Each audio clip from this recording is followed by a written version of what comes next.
আমি মনত ৰখা উচিত যে যেতিয়া আমি প্ৰকৃতিক ৰক্ষা কৰিব পাৰিম তেতিয়াহে আমি মানুহ ৰক্ষা কৰিম আৰু এয়া মানুহ ৰক্ষাৰ দায়িত্ব ল'ব লাগিব আমি নতুন প্ৰজন্মই আৰু এয়া ৰক্ষা কৰিবৰ বাবে আমাৰ প্ৰবল ইচ্ছা থাকিব লাগিব। কাৰণ মই জুবিন গাৰ্গৰ ফটো খুব সৰুতে আঁকিছিলোঁ, এবাৰেই আঁকিছিলোঁ। তাৰপিছত মই আৰু অঁকা নাছিলোঁ। মই মৰাৰ আগতে ভাবি আছিলোঁ কি তেখেতক এবাৰ এখন এনেকৈ পৰ্ট্ৰেইট আঁকি তেখেতক দিবলৈ যাম, কিন্তু মোৰ এই সপোনটো সপোনেই হৈ থাকিল। আৰু এতিয়া মই তেওঁৰ এতিয়ালৈকে 3খন পৰ্ট্ৰেইট আঁকিলোঁ, কিন্তু তেওঁ দেখা নাপালে। তাৰমানে চাব লাগিব মইতো আৰু এতিয়া গোটেই সোপাটো আৰু মই চাই থকা নাই।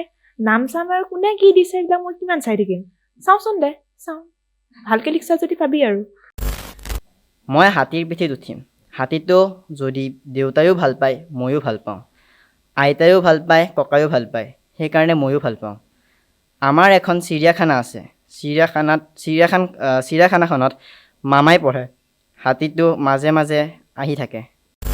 আউসীৰ জোন মোৰ সন্মুখতে, সেমেকা চকুলো দুগালতে, নিজানৰ ৰাতিবোৰ কেতিয়াকে পুৱাব খেলিব ৰ'দে সতে, তুমি আহিবা এদিনা ৰং দিবা দুচকুত, মৰমেৰে বুকু উপচাই। নমস্কাৰ, মই প্ৰাণজিৎ ডেকা। বুক বাইট পডকাষ্টলৈ আপোনালোকক স্বাগতম জনাইছোঁ।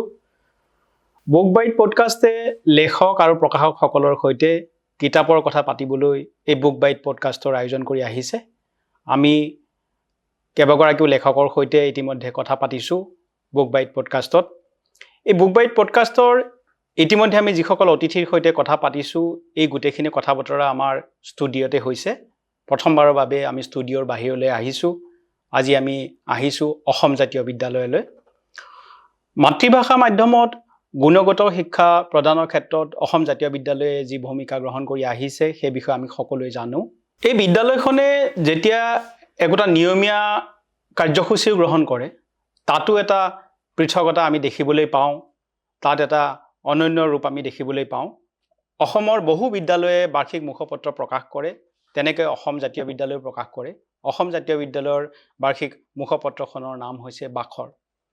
মই বিগত কেইবাবছৰ ধৰি বাখৰখন নিয়মীয়াকৈ চাই আহিছোঁ। প্ৰতিবাৰেই মই অনুভৱ কৰোঁ যে আচলতে বাখৰ নামটোৰ যথাৰ্থতা এই আলোচনীখনে ফুটাই তুলিব পাৰিছে। মই কেইবাবছৰ ধৰি মন কৰিছোঁ যে বাখৰৰ সম্পাদক এজন নহয়। মই নিজেও যেতিয়া মই নিজৰ বিদ্যালয়ৰ স্কুলৰ আলোচনীখনৰ মই সম্পাদক আছিলোঁ, মই সম্পাদক, মোৰ এগৰাকী তত্ত্বাৱধায়ক শিক্ষক আছিলে।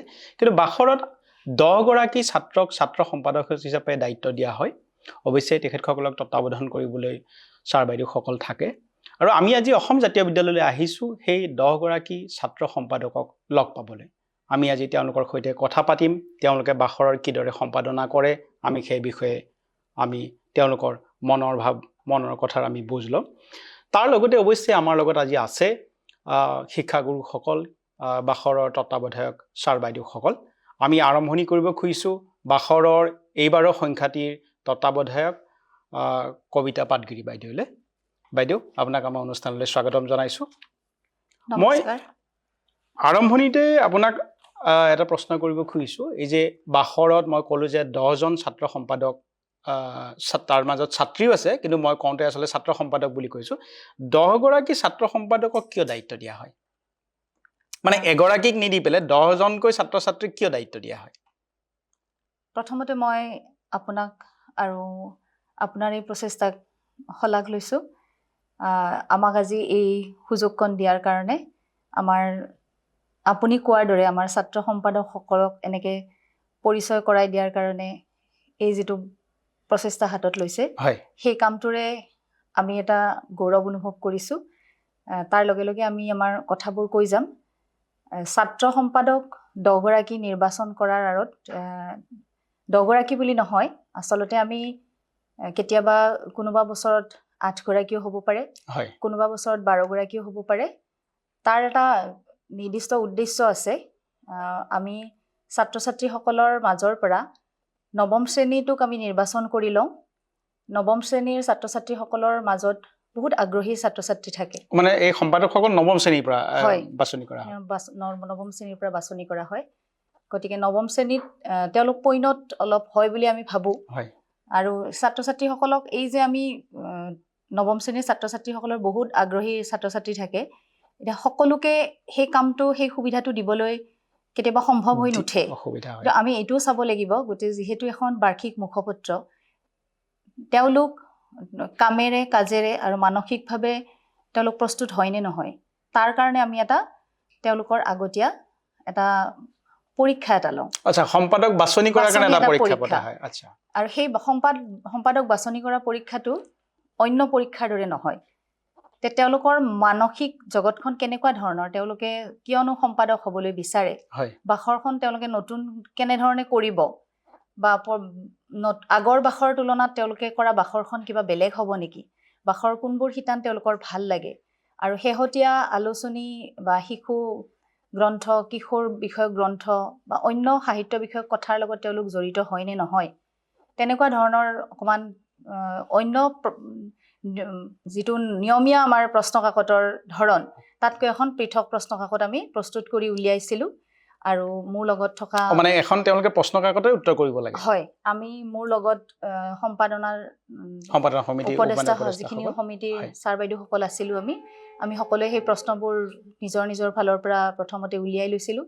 তাৰপিছত তেওঁলোকে লিখিব পৰা ধৰণে তেওঁলোকৰ সৃষ্টিশীলতাটো প্ৰকাশ পায় নে নাপায় সেই উত্তৰ বহীখনত, আৰু তাৰ ভিত্তিত আমি এই বছৰ যিমানখিনি বহুত কেইগৰাকী আছিল, প্ৰায় 50ৰো ওপৰত শিক্ষাৰ্থীয়ে সেই পৰীক্ষাত অৱতীৰ্ণ হৈছে। 50 গৰাকী শিক্ষাৰ্থীয়ে সম্পাদক হ'ব বিচাৰিছে।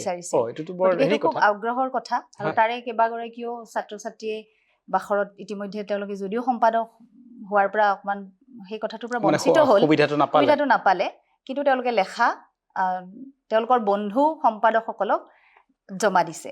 সেইটো ভাল লগা কথা আছিল আমাৰ কাৰণে, আৰু তাৰ মাজৰ পৰা আমি এওঁলোকক নিৰ্বাচন কৰি উলিয়াইছিলোঁ।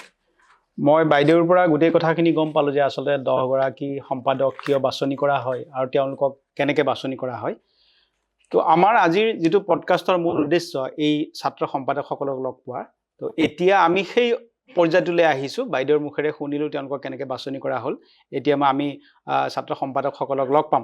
এই ছাত্ৰ সম্পাদকসকল হৈছে নিষ্ঠা বৰগোহাঁই, কৃতিকা ডেকা, অনৰণ্যা গোস্বামী, ভাৰসা তালুকদাৰ, কৃষ্ণাভ দত্ত চৌধুৰী, হিমিকা দত্ত, ধীমানজ্যোতি কলিতা, প্ৰিন্সি বৰ্মন, জ্যোতিষ্মান ডেকা, নিশিতা ডেকা। আৰু আমাৰ লগত আছে আৰু এগৰাকী শিক্ষাৰ্থী প্ৰতীক্ষাৰ বিষয়ে আমি পিছত কথা পাতিম। প্ৰতীক্ষাক আমি সম্পাদনা সমিতি সদস্য নহয়, কিন্তু তথাপিতো আমি এই অনুষ্ঠানলৈ মাতি আনিছোঁ। প্ৰতীক্ষাৰ লগতো আমি পাছলৈ কথা পাতিম। তো মই এতিয়া আমাৰ ছাত্ৰ সম্পাদকসকলক সুধিব খুজিছোঁ সমূহীয়াকৈ, তেওঁলোকে ক'ব যে এই বাইদেৱে ক'লে যে তেওঁলোকক 50 গৰাকী আবেদনকাৰীৰ পৰা পৰীক্ষা লৈ তেওঁলোকক সাক্ষাৎকাৰ লৈ বাছনি কৰা হ'ল। এতিয়া আমাৰ সম্পাদকসকলে এই বাখৰখন উলিওৱাৰ ক্ষেত্ৰত তেওঁলোকে কেনেধৰণৰ দায়িত্ব পালন কৰিলে, তেওঁলোকে কি কৰিবলগীয়া হৈছিলে? আচলতে বাখৰ সম্পাদনাৰ ক্ষেত্ৰত প্ৰথম যিটো কাম, সকলোসমূহ লেখা শিতান অনুযায়ী ভাগ কৰা, এই প্ৰাথমিক কামটো আমাক ছাৰ বাইদেউসকলে আমাক সকলোকে কৰিবলৈ দিছিলে। আমি সমানে ভগাই লৈছিলোঁ। আমি কিছুমানে কেতিয়াবা ঘৰলৈ লৈ যাওঁ বা কেতিয়াবা স্কুল ছুটিৰ পাছত অলপমান সময় ৰৈ দিওঁ। তেনেদৰে আমি প্ৰাথমিক কামখিনিৰে আগবাঢ়িছিলোঁ। আৰু তাৰ পাছত সম্পাদকীয় লেখাৰ কামটো বাইদেউসকলে আচলতে ছাৰ বাইদেউসকলে আমাক সকলোকে প্ৰথমতে এটা খচৰা প্ৰস্তুত কৰি আনিবলৈ দিছিলে, আৰু তাৰ মাজৰ পৰা শিতানবিলাকৰ খচৰা নহয়, সম্পাদকীয় এটা হেৰি। গতিকে তাৰ পৰা বাইদেউসকলে চাই চিতি কেইটামান নিৰ্বাচন কৰি দিছিলে ভাল লগা, আৰু সেইকেইটা থুলমূলকৈ তাৰ ভাল লগা উপাদানকেইটা মিলাই মিলি এটা সম্পূৰ্ণ সম্পাদকীয় প্ৰস্তুত কৰাৰ ক্ষেত্ৰত মোক দায়িত্বটো দিছিলে। আৰু তাৰ লগতে অলংকৰণৰ কামসমূহো আমি সকলোৱে এইদৰে ভাগ কৰি লৈছিলোঁ। ভাৰসা, জ্যোতিষ্মান, আমি সকলোৱে এনেদৰে ভাগ কৰি লৈছিলোঁ, আৰু প্ৰুফ চোৱা কামটো আমি সকলোৱে মিলাই কৰিছিলোঁ। আৰু তেনেদৰে আমি বাখৰৰ কামত আগবাঢ়িছিলোঁ। আৰু মই যিখিনি আগতে তোমালোকক লগ পোৱাৰ আগতে অকণমান কথা পাতিছিলোঁ, তাত মই গম পাইছিলোঁ যে এই যিখিনি লেখা যিখিনি ছাত্ৰ ছাত্ৰীসকলৰ পৰা আহিছিলে সেইখিনি বাছনিৰ কামটো তোমালোকে কৰিছিলা নেকি হয় কোনখিনি ক'ত আহিব কোনখিনি ল'বা কোনখিনি নল'বা হয় এতিয়া আমি শিতান অনুযায়ী আপোনাক যেনেদৰে কৈছোঁ মই এতিয়া ধৰক প্ৰবন্ধ আৰু গল্প লৈছিলোঁ তেনেদৰে বেলেগ বেলেগ শিতান অনুযায়ী আমি তেনেদৰে ভাগ কৰি লৈছিলোঁ তাৰমানে তোমালোকে বাছনি কৰি তাৰপিছত ছাৰ বাইদেউলৈ দিছিলা তেখেতসকলে চূড়ান্ত বাছনি কৰিছিলে কিন্তু কেতিয়াবা এনেকুৱা হৈছিল নেকি যে এতিয়া তুমি নৱম শ্ৰেণীৰ ছাত্ৰী তোমাৰ লগৰে কোনোবাই এটা লিখিছে সেইটো বাছনি কৰিবলৈ যাওঁতে তোমাৰ সমস্যা হোৱা নাছিল নে যে দিটো দিওঁ নে নিদিওঁ অকণমান নিদিলে বেয়াই পাব নেকি হৈছিল নে কেতিয়াবা তেনেকুৱা আচলতে এইটো ক্ষেত্ৰত আমি যেতিয়া সম্পাদকৰ কাৰণে নামটো দিছিলোঁ তেতিয়াই আমি ইয়াৰ বাবে মানসিকভাৱে প্ৰস্তুত হৈছিলোঁ যে লেখা চোৱাৰ ক্ষেত্ৰত বা এনে যিকোনো ধৰণৰ কামত আমি নিউট্ৰেল বুলি যাক কয় কাৰো মুখলৈ নাচাওঁ হয় এইটো বৰ ডাঙৰ কথা মানে কাৰো মুখলৈ নোচোৱাকৈ কোনোবাই বেয়া পালেও সেইটো দিম বা নিদিম আৰু সেইটো আমাৰ হেৰি কথা নহয় কাৰণ আচলতে আমি বাখৰ কাম যেতিয়া কৰিছিলোঁ আমি মানে সেই বন্ধুগৰাকীৰ মানে এগৰাকী বন্ধু হৈ থকা নাই আমি সম্পাদক হিচাপে কাম কৰিছোঁ গতিকে আমি সম্পাদক হিচাপে আমি সেইদৰে কাম কৰি যাব লাগিব কাৰো আমি বন্ধু হিচাপে কাম কৰিবলৈ আৰু গোপনীয়তা এটা ৰক্ষা কৰিছিল কিন্তু আমি তেওঁলোকক কৈছিলোঁ যে বাখৰ কাৰণে যিখিনি বাখৰ প্ৰকাশ হৈ নোলোৱালৈকে কিমানখিনি ল'ৰা ছোৱালী লেখা গৈছে কি তোমালোকে কেতিয়াও কিন্তু বাহিৰত কথাটো মানে যাতে গম নাপায় কাৰণ শেষ মুহূৰ্তলৈকে কোনোবাটো লেখা হয়তো নিৰ্বাচন নহ'বও পাৰে সেই গোপনীয়তাটো কিন্তু এওঁলোকে ৰাখিছিল এই ক্ষেত্ৰত আৰু তুমি কেনেকুৱা ধৰণৰ কৰিছিলা বাখৰৰ যি মানে আমাৰ যিবোৰ শিতান আছিল সেই শিতানবোৰ আমাক যিটোকে প্ৰতিগৰাকী শিক্ষাৰ্থীক ভগাই দিয়া হৈছিল তাৰে শিতানৰ মই প্ৰবন্ধ ভাগটো মই লৈছিলোঁ লগতে মোৰ লগত দুজন ল'ৰা সতীৰ্থ কৃষ্ণা আৰু ধীমানো আছিল তেওঁলোকেও ইংৰাজী বিভাগ আৰু হিন্দী বিভাগটো সেইদৰে ভাগ কৰি লৈছিলে লগতে বাইদেৱে কোৱাৰ দৰে যিদৰে আমাক কোৱা হৈছিল যে আমাৰ বাখৰৰ গোপনীয়তাটো আমাক ৰক্ষা কৰিব দিছিলে কোনো কথা বাহিৰত কোনো শিক্ষাৰ্থীক ক'বলৈ মানা কৰিছিলে মোৰ ক্ষেত্ৰত সেইটো অকণমান কষ্ট হৈছিল যিহেতুকে মোৰ শ্ৰেণীৰে সকলোৱে ভাল বন্ধু পায় সেয়েহে সকলোৱে নাই কোৱা কথাটো মই কৰা নাছিলোঁ কিন্তু মোক সোধাটো বহুতে সুধিছিলে কাৰণ চবে মোক সহজ সৰল বুলি ভাবে হয়তো সেয়েহে মোক সকলোৱে সুধিছিল যে মোৰ লেখাটো প্ৰকাশ হৈছে নে নাই কিন্তু মই বাৰু সেইটো কোৱা নাছিলোঁ যে কাৰ লেখা কেতিয়া প্ৰকাশ হৈছে নে নাই হোৱা কিন্তু মই কৈছিলোঁ যে আমি চেষ্টা কৰিম যদিহে লেখাটো ভাল হয় লেখাটো বাখৰত দিব পৰা যোগ্য হয় তেনেহ'লে লেখাটো দিয়া যাব সেইদৰে আমি প্ৰতিটো শিতান ভাগ কৰি লৈছিলোঁ আৰু একেলগে যিমান কঠোৰ হৈছিলে তুমি সিমান কঠোৰ হোৱা নাছিলা অকণমান পাৰি নেকি বা তেওঁলোকক অকণ আশা দিবলৈও এটা চেষ্টা কৰিছিলা হয় কাৰণ সেইটো কৰিবই লাগিব বন্ধুসকলকতো লগত আমাক লাগিবই নহয় জানো তেওঁলোকক এষাৰ ক'লে কিজানি ভালেই পায় মনটো ভালেই লাগে সেইটো বৰ দৰকাৰী কথা তুমি মানে প্ৰবন্ধখিনি বাছনিৰ ক্ষেত্ৰত বাখৰৰ সৈতে কাম কৰিছা তুমি কি কাম কৰিছিলা মই আচলতে কবিতাৰ দায়িত্বত মই আছিলোঁ যিহেতু মই কবিতা পঢ়ি বা লিখিও ভাল পাওঁ আৰু বাইদেউ কোৱাৰ দৰে গোপনীয়তাটো তাৰমানে বৰ ৰক্ষা কৰিব পৰা নহয় তাৰমানে কোৱা কাৰো আগত নাই আচলতে মই মোৰ যিসকল ছিনিয়ৰ হয় সেইসকলৰ লগত মোৰ অকণমান সম্বন্ধটো ভাল হয় আহিয়ে তাৰমানে ক'ৰবাৰ পৰা কেনেকৈ বাকে খবৰ পায় যে আমি সম্পাদনা সমিতিত আছোঁ সুধি থাকে মোৰ কবিতাটো দিবি মোৰটো দিবি আমি আৰু চাওঁ বুলি কৈ থৈ দিওঁ তেনেকুৱা ধৰণৰ আৰু তাৰমানে বেছি কঠোৰ হ'ব এইটো কাৰণে নোৱাৰোঁ কাৰণ আশাটো লাগিব আশা আমি কেতিয়াও হেৰুৱাব নোৱাৰোঁ কাৰো হেৰুৱাব দিব নোৱাৰোঁ আচলতে গতিকে চেষ্টা কৰিম তেনেকৈ কওঁ আৰু সেই হিচাপতে দেখা গৈছিলে আমি আৰু অকল আমি শ্ৰেণীটো চাইহে এইবিলাক লেখাটো পঢ়োঁ নাম চাম আমি তেনেকৈ ইমান চাই নাথাকোঁ আৰু অনৰিনাই সৰুখিনিৰ কবিতাখিনি এডিট কৰিছে মানে বহুতখিনি মানে লাইন শাৰী এইবোৰ মানে ভাৱবোৰ অকণমান মিলাইছে সৰুবিলাকৰ কথাখিনি সেইখিনি অনৰিনাই অভিনয় কৰে নহয় জানো হয় অনৰিনাই অভিনয় কৰে কেনেকৈ সুধিছিল সিহঁতে তোমাক তেতিয়া এই যে তোমাক সোধে যে মোৰ লেখাটো ওলাইছে নে আৰু তুমি উত্তৰ কেনেকৈ দিছিলা উত্তৰটো এটা অকণমান আমাক কোৱাচোন আমিতো এইটো দেখা নাছিলোঁ সেইটো সাক্ষী তুমি নিজে তাৰমানে চাব লাগিব মইতো আৰু এতিয়া গোটেই সোপাটো আৰু মই চাই থকা নাই নাম চাম আৰু কোনে কি দিছে এইবিলাক মই কিমান চাই থাকিম চাওঁচোন দে চাওঁ ভালকৈ লিখিছা যদি পাবি আৰু তেনেকে ধৰণে আৰু তেনেকে ধৰণে সামৰি থৈছিলা আৰু তেনেকে সোমাইছোঁ। ঠিক আছে আৰু তুমি কি কৰিছিলা প্ৰাথমিক কামবোৰ কৰি যোৱাৰ লগতে মই আৰু মোৰ সতীৰ্থ ধীমানে শ্ৰেণীয়ে শ্ৰেণীয়ে গৈ পেলাই কোনটো শ্ৰেণীৰ শিক্ষাৰ্থীসকল কোনটো শ্ৰেণীত মানে শাখা এনেকুৱা আদিবোৰ ফটো এইবোৰ আদিৰ লগত সম্বন্ধ থকা কথাবোৰ ওলাই আনিছিলোঁ। লগতে বাৰ্ষিক খেল ধেমালি বা প্ৰতিযোগিতা বিভিন্ন ধৰণৰ প্ৰতিযোগিতা এইবোৰৰ লগত সম্বন্ধ থকা নাম হাউচৰ কথা এইবোৰৰ যিবোৰ বিৱৰণ দিয়া থাকে সেইবোৰৰ মানে আমি প্ৰুফ চাইছিলোঁ গৈ পেলাই চাইছিলোঁ সেইবোৰ সেইখিনি কাম খুব দৰকাৰী মানে সেইখিনি আমাৰ দৰকাৰী কাম যিখিনি আচলতে, তথ্যখিনি খেল ধেমালিৰ বা বিভিন্ন ধৰণৰ পুৰস্কাৰৰ সেই কামখিনি শেষৰ ফালে এওঁলোক তিনিগৰাকীমান এওঁলোক দুয়ো ফ্ল'ৰে ফ্ল'ৰে গৈ এই শিক্ষাৰ্থীগৰাকী শ্ৰেণীত আছেনে নাই সেইটো একেবাৰে মানে শুদ্ধকে যাতে সেইখিনি শুদ্ধকে প্ৰকাশ বুজাই পায় সেই কামটো তেওঁলোকে একদম মানে কনফাৰ্মেশ্যনটো আৰু কৰি লৈছিলোঁ। তোমালোক দুইজনে সেই কামটোত খুব মানে আমি দুজনে আছোঁ লগতে আৰু কেইজনমান আছে উদাহৰণস্বৰূপে প্ৰিন্সি প্ৰিন্সি আছিলে অনৰণ্যা হাৰসা হিমিকা প্ৰিন্সিয়ে কি কৰিছিলা হয় একেধৰণে আমি সকলোৱে মিলিজুলি গোটেইখিনি কামেই কৰিছিলোঁ আৰু শিতানসমূহৰ প্ৰুফ চোৱা কামবোৰ আমি কৰিছিলোঁ লগতে বাৰ্ষিক খেল ধেমালিৰ নামবোৰ শুধৰাইছিলোঁ শ্ৰেণীয়ে শ্ৰেণীয়ে গৈ তেওঁলোক উপস্থিত আছেনে নাই বা তেওঁলোকৰ হাউচ কি হয় সেই অনুযায়ী সকলোবোৰ শৃংখলাবদ্ধভাৱে কৰিবৰ কাৰণে চেষ্টা কৰিছিলোঁ। লগতে আমাৰ বিদ্যালয়ত যিহেতু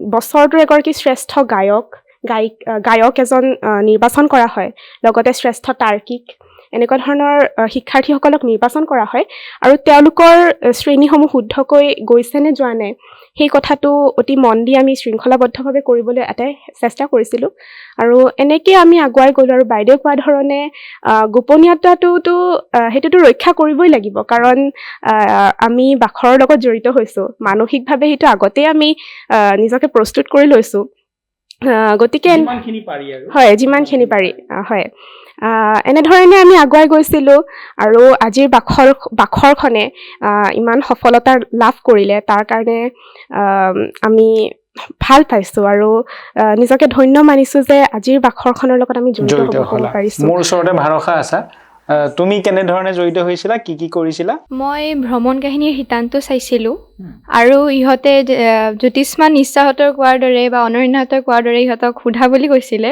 মোক কিন্তু কোনেও আহি সোধা নাছিলে তোমাৰ খবৰটো নাপালে চাগে তুমি নহয় গম পাইছিলে যদিও মোক কোনো সোধা নাছিলে তুমি মানে সেইটোৰ পৰা অকণ পালা সকাহ পালা যে তোমাক কোনেও মূৰটো ওলাব লাগে বা দিছানে নাই সেইটো তোমাক কোনেও নুসুধিলে ঠিক আছে আমি এতিয়া তোমালোকৰ ফাললৈ আহিছোঁ তুমি কেনেধৰণে জড়িত হৈছিলা কি কি কামত সহায় কৰিছিলা হয় মই ইংৰাজীৰ যিটো শিতান সেইটো চাইছিলোঁ আৰু গোপনীয়তাৰ ক্ষেত্ৰত আচলতে মোকো সুধিছিলে এগৰাকী দুগৰাকীয়ে কিন্তু আচলতে বহু শিক্ষাৰ্থীয়ে ইয়াত লেখা দিয়ে আৰু বহু উৎকৃষ্ট মানৰ হয় লেখাবোৰ গতিকে যিহেতু সকলোৰে লেখা উঠাটো সম্ভৱ নহয় আমাৰ বাবে আচলতে গতিকে আমি বাছনি কৰিছিলোঁ আৰু তাৰ মাজত যদি এটা দুটা ৰৈও গৈছিল তাৰ বাবে আমি ক্ষমা প্ৰাৰ্থী তথাপিও বাখৰখনত আমি যিমানখিনি পাৰিছোঁ আমি চেষ্টা কৰিছোঁ যিখিনি উপযুক্ত বুলি ভবা হৈছে সেইখিনি দিয়া হৈছে তুমি কি কৰিছিলা মই হিন্দী শিতানৰ লেখাবোৰ চাইছিলোঁ লগতে যিবোৰ খেল ধেমালিৰ পুৰস্কাৰৰ নাম হাউচ সেইবোৰ মই মোৰ প্ৰাৰ্থী ভাৰসাৰ লগত আমি শ্ৰেণীয়ে শ্ৰেণীয়ে গৈ সেইবোৰ মানে সুধিছিলোঁ আৰু সেইবোৰ সংগ্ৰহ কৰিছিলোঁ আৰু লগতে আমাৰ বাখৰত প্ৰত্যেকটো শ্ৰেণীৰ শাখাৰে ফটো উঠোৱা হয় মই কবিতা বাইদেৱে কৈছিলে মই সেইকাৰণে ক্লাছ 3 আৰু 4ৰ ল'ৰা ছোৱালীবিলাকক মাতি লৈ ফটো উঠাব নিব লগা হৈছিলে আৰু সেইখিনি সময়ত শিক্ষক দিৱসৰ ৰিহাৰ্চেল চলি আছিলে সেয়েহে কিছুমান ছোৱালীয়ে যিহেতু নাচিছিলে তেওঁলোকে বিভিন্ন শ্ৰেণীত বেলেগ বেলেগ শ্ৰেণীত ৰিহাৰ্চেল কৰি আছিলে মই তেওঁলোকক বিচাৰি যাবলগীয়া হৈছিল আৰু যিহেতু সৰু হৈ আছিলে সেইকাৰণে মই তেওঁলোকক জোতা মোজাও পিন্ধাই দিব লগা হৈছিল মানে বিচাৰিটো আনিব লগা হৈছিলে বিভিন্ন ঠাইৰ পৰা আৰু জোতা মোজাও পিন্ধাই দিবলগীয়া হৈছিলে এইটো এটা নতুন অভিজ্ঞতা তোমাৰ সেইটোৱে আৰু তেনেকৈ মই খেল ধেমালি লগতে কোনটো শাখা মানে শ্ৰেণীৰ ফটো কোনটো শাখাৰ সেইবোৰ নিৰ্ণয় কৰিবলগীয়া হৈছিল সেই তোমাক কেনেকুৱা ধৰণৰ দায়িত্ব দিয়া হৈছিলে? হয়, মই ছাত্ৰ ছাত্ৰীসকলে দিয়া কবিতাসমূহৰ বাছনি কৰিছিলোঁ।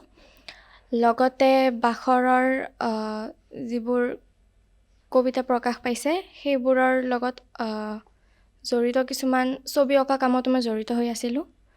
আৰু তেনে বিশেষ এওঁলোকে যেনেদৰে কৈছে প্ৰুফ চোৱা আদি কাম আমি সকলোৱে মিলিজুলি কৰিছোঁ। সকলোৱে মিলিজুলি কৰিছিলে। আমি আমাৰ ছাত্ৰ সম্পাদকসকলৰ সৈতে কথা বতৰা আগবঢ়াম। আৰু এটা বৰ দৰকাৰী কথা যে এই ছাত্ৰ সম্পাদকসকলক তত্ত্বাৱধান কৰিবৰ বাবে বিদ্যালয়ৰ কেইবাগৰাকীও ছাৰ বাইদেউক দায়িত্ব দিয়া হৈছিল। তেখেতসকলক সম্পাদনা সমিতিৰ উপদেষ্টা হিচাপে দায়িত্ব দিয়া হৈছিল। মই ছাৰ বাইদেউসকলকো এবাৰ চিনাকিও হ'ব খুজিছোঁ, কথা পাতিব খুজিছোঁ। মইতো কবিতা পাটগিৰি বাইদেউৰ কথা ক'লোঁ, তেখেত আহ্বায়ক। তাৰোপৰি আমাৰ গোটেই কেইগৰাকী ছাৰ বাইদেউ অৱশ্যে আজি উপস্থিত থাকিব পৰা নাই। আমাৰ লগত এতিয়া আছে পল্লৱী গোস্বামী বাইদেউ, পলাশ কুমাৰ নাথ ছাৰ, উৎপল ডেকা ছাৰ, ভক্তিমালা শইকীয়া বাইদেউ, অৰ্পিতা দেৱী বাইদেউ। তাৰোপৰি আমাৰ সম্পাদনা উপদেষ্টা কমিটিত আছে নৱনীতা ৰয় বাইদেউ, জুৰি গোস্বামী বাইদেউ, ডক্টৰ লিপিমণি দত্ত বাইদেউ, ছায়াস্মিতা বৈশ্য বাইদেউ, ৰুণুমী কলিতা বাইদেউ। আমি প্ৰথমতে আমি পল্লৱী গোস্বামী বাইদেউৰ পৰাই অকণমান জানিম। বাইদেৱে আগতে আচলতে বাখৰৰ আহ্বায়কো আছিলে। বোধহয় 2টা সংখ্যা নেকি বাইদেউ? এটা সংখ্যাৰ আছিলে। এইবাৰ বাইদেউ বাখৰৰ আপোনাৰ যিটো অভিজ্ঞতা সেইটো আমাক অকণমান কয় নেকি? হয়, মই পঞ্চবিংশতিতম যিটো সংখ্যা 2018-19 চনৰ বাখৰ লগত জড়িত আছিলোঁ। মই আহ্বায়ক আছিলোঁ। আমাৰ বাখৰখনৰ যি ধৰণৰ নিয়মীয়া শিতানবোৰ থাকে সেই ধৰণে এইবাৰৰো বাখৰৰ কাম প্ৰথমতে আৰম্ভ হৈছিল। আমি সেই ধৰণে আগবাঢ়িছিলোঁ। লেখাসমূহ জমা লোৱাৰ পাছত আমাৰ শিক্ষাৰ্থীসকল যিসকল সম্পাদক আছে তেওঁলোকে সেইবোৰ নিৰ্বাচন কৰিছিল। আমি ভগাই দিছিলোঁ। তেওঁলোক যিহেতু প্ৰথমবাৰৰ কাৰণে হৈছে, গতিকে প্ৰথমতে কেনেকৈ চাব লাগে কবিতা, গল্প, প্ৰবন্ধ, তাৰপিছত শ্ৰেণী অনুসৰি ভাগ কৰিব দিছিলোঁ। তাৰপিছত নিজে লিখা হয়নে নহয়, তেওঁলোকে যিহেতু কিতাপ পত্ৰ কিছুমান গল্প এনেকুৱা ধৰণৰ কথাবোৰ পঢ়ি থাকে, ক'ৰবাত পঢ়া আগৰ গল্প নে নিজে লিখিছে, মৌলিক হয়নে নহয়, এনেকুৱা ধৰণৰ কথাবোৰ যাতে তেওঁলোকে চাব পাৰে সেইবোৰ কথা শিকাই দিছিলোঁ। সেইখিনি আমাৰ নিয়মীয়া কামখিনি চলি আছিল। আমাৰ এটা দামী কপি দিয়াৰ ডেট এটা থাকে আমাৰ দিনপঞ্জীত। এমাহ আগতে আমি বাখৰৰ এটা কেঁচা কপি এটা জমা দিব লাগে। সেই কামটো আমাৰ চলি আছিল। আমি জমা দিম আৰু দিয়াৰ ঠিক সেইখিনি সময়তে এটা দুৰ্ঘটনা ঘটিল গোটেই অসমতে। জুবিন গাৰ্গৰ মৃত্যু ঘটনাটো, এই আকস্মিক দুৰ্ঘটনাটোৰ খবৰ যেতিয়া আমি পালোঁ, তাৰ পাছত আমি বাখৰৰ কপিটো জমা দিলোঁ।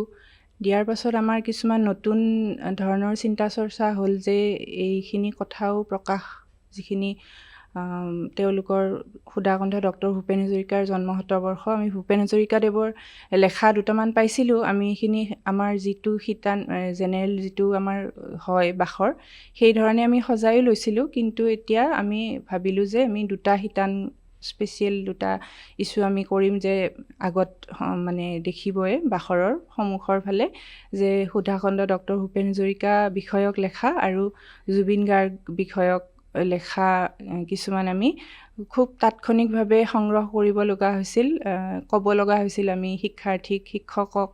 সেই ধৰণে আমি লেখাসমূহ প্ৰস্তুতো হৈছিল। লেখাসমূহ সেই ধৰণে যাৰ পৰা আমি বিচাৰিছিলোঁ যি ধৰণে, সেই ধৰণে অতি উন্নত মানৰ লেখা তেওঁলোকে আমাক দিছিল আৰু আমি সেইমতে সম্পাদনা কৰিছিলোঁ। আমাৰ শিক্ষাৰ্থীসকলে সেইখিনিও তেওঁলোকে খুব তাৎক্ষণিকভাৱে আমাক সমানে সহায় কৰিছে। আমি সেইখিনি কাম মানে অকণমান নতুন হৈছিল এইবাৰ। তাৎক্ষণিক হ'লেও মানে ভবামতে কৰিব পৰা গ'ল আৰু ভবামতে কৰিব পৰা গ'ল। মই সেইটোৱে তেতিয়া কৈছিলোঁ যে আচলতে এইবাৰ বাখৰখন কিয় পৃথক হৈছে, আমি এইবাৰ কিয় এই আজিৰ কথা পাতিবলৈ আহিলোঁ ছাত্ৰ সম্পাদকসকলৰ সৈতে। আপুনি যিটো কথা কৈছে যে আচলতে জুবিনৰ মৃত্যুৰ পিছত আমি দেখিছোঁ যে আমাৰ বাতৰি কাকতবিলাকে, আলোচনীবিলাকে কৰিছে, তেখেতসকলৰ এটা তেওঁলোকৰ প্ৰফেশ্যনেল কাম, এইটো তেওঁলোকে কৰিয়ে থাকে। কিন্তু অসম জাতীয় বিদ্যালয়ে ইমান কম সময়ৰ ভিতৰত 2টা সুকীয়া ধৰণে সুধাকান্ত ভূপেন হাজৰিকাৰ লগতেও জুবিন গাৰ্গৰ কাৰণে এটা বিশেষ আয়োজন কৰিলে সেই কথাখিনি আমি আলোচনা কৰিম বাইদেউ মই ভক্তিমালা বাইদেউ ওচৰলৈ যাব খুজিছোঁ বাইদেউ আমি জানোৱেই যে অসম জাতীয় বিদ্যালয়ে মাতৃভাষা শিক্ষাৰ লগতে ইংৰাজী ভাষাৰ শিক্ষাকো সমানে গুৰুত্ব দিয়ে আৰু বাখৰখনৰ প্ৰায় আৰম্ভণিৰ পৰাই মই যিমানখিনি দেখিছোঁ বহুত আগৰ পৰা মই বাখৰ চোৱাৰ সুবিধা হৈছে যে ইংৰাজী শিতান এটা সুকীয়াকৈ থাকে আৰু ছাত্ৰ ছাত্ৰীসকলক মই দেখিছোঁ যে তাত লিখিবলৈ উদগনিও দিয়া হয় যথেষ্ট তেওঁলোকৰ লেখাও প্ৰকাশ কৰা হয় কেনেকৈ পৰিকল্পনা কেনেকৈ কৰে বাইদেউ এনে মূল কি ধৰণে তেওঁলোকক মুকলিভাৱে লিখিবলৈ দিয়া হয় নে কেতিয়াবা কৈও দিয়া হয় যে অমুক বিষয়ৰ ওপৰত লিখা তেওঁলোকক মুকলিভাৱেই লিখিব দিয়া হয় আৰু কেতিয়াবা মানে তেওঁলোকে লিখাৰ তেওঁলোকৰ অভিজ্ঞতা আছে মানে আমাৰ ক্লাছতো তেনেকুৱা আমি লিখিব দিওঁ ক্ৰিয়েটিভ ৰাইটিং আমাৰ প্ৰতি শুক্ৰবাৰে আমাৰ এটা কম্পজিশ্যন বুলি ক্লাছ থাকে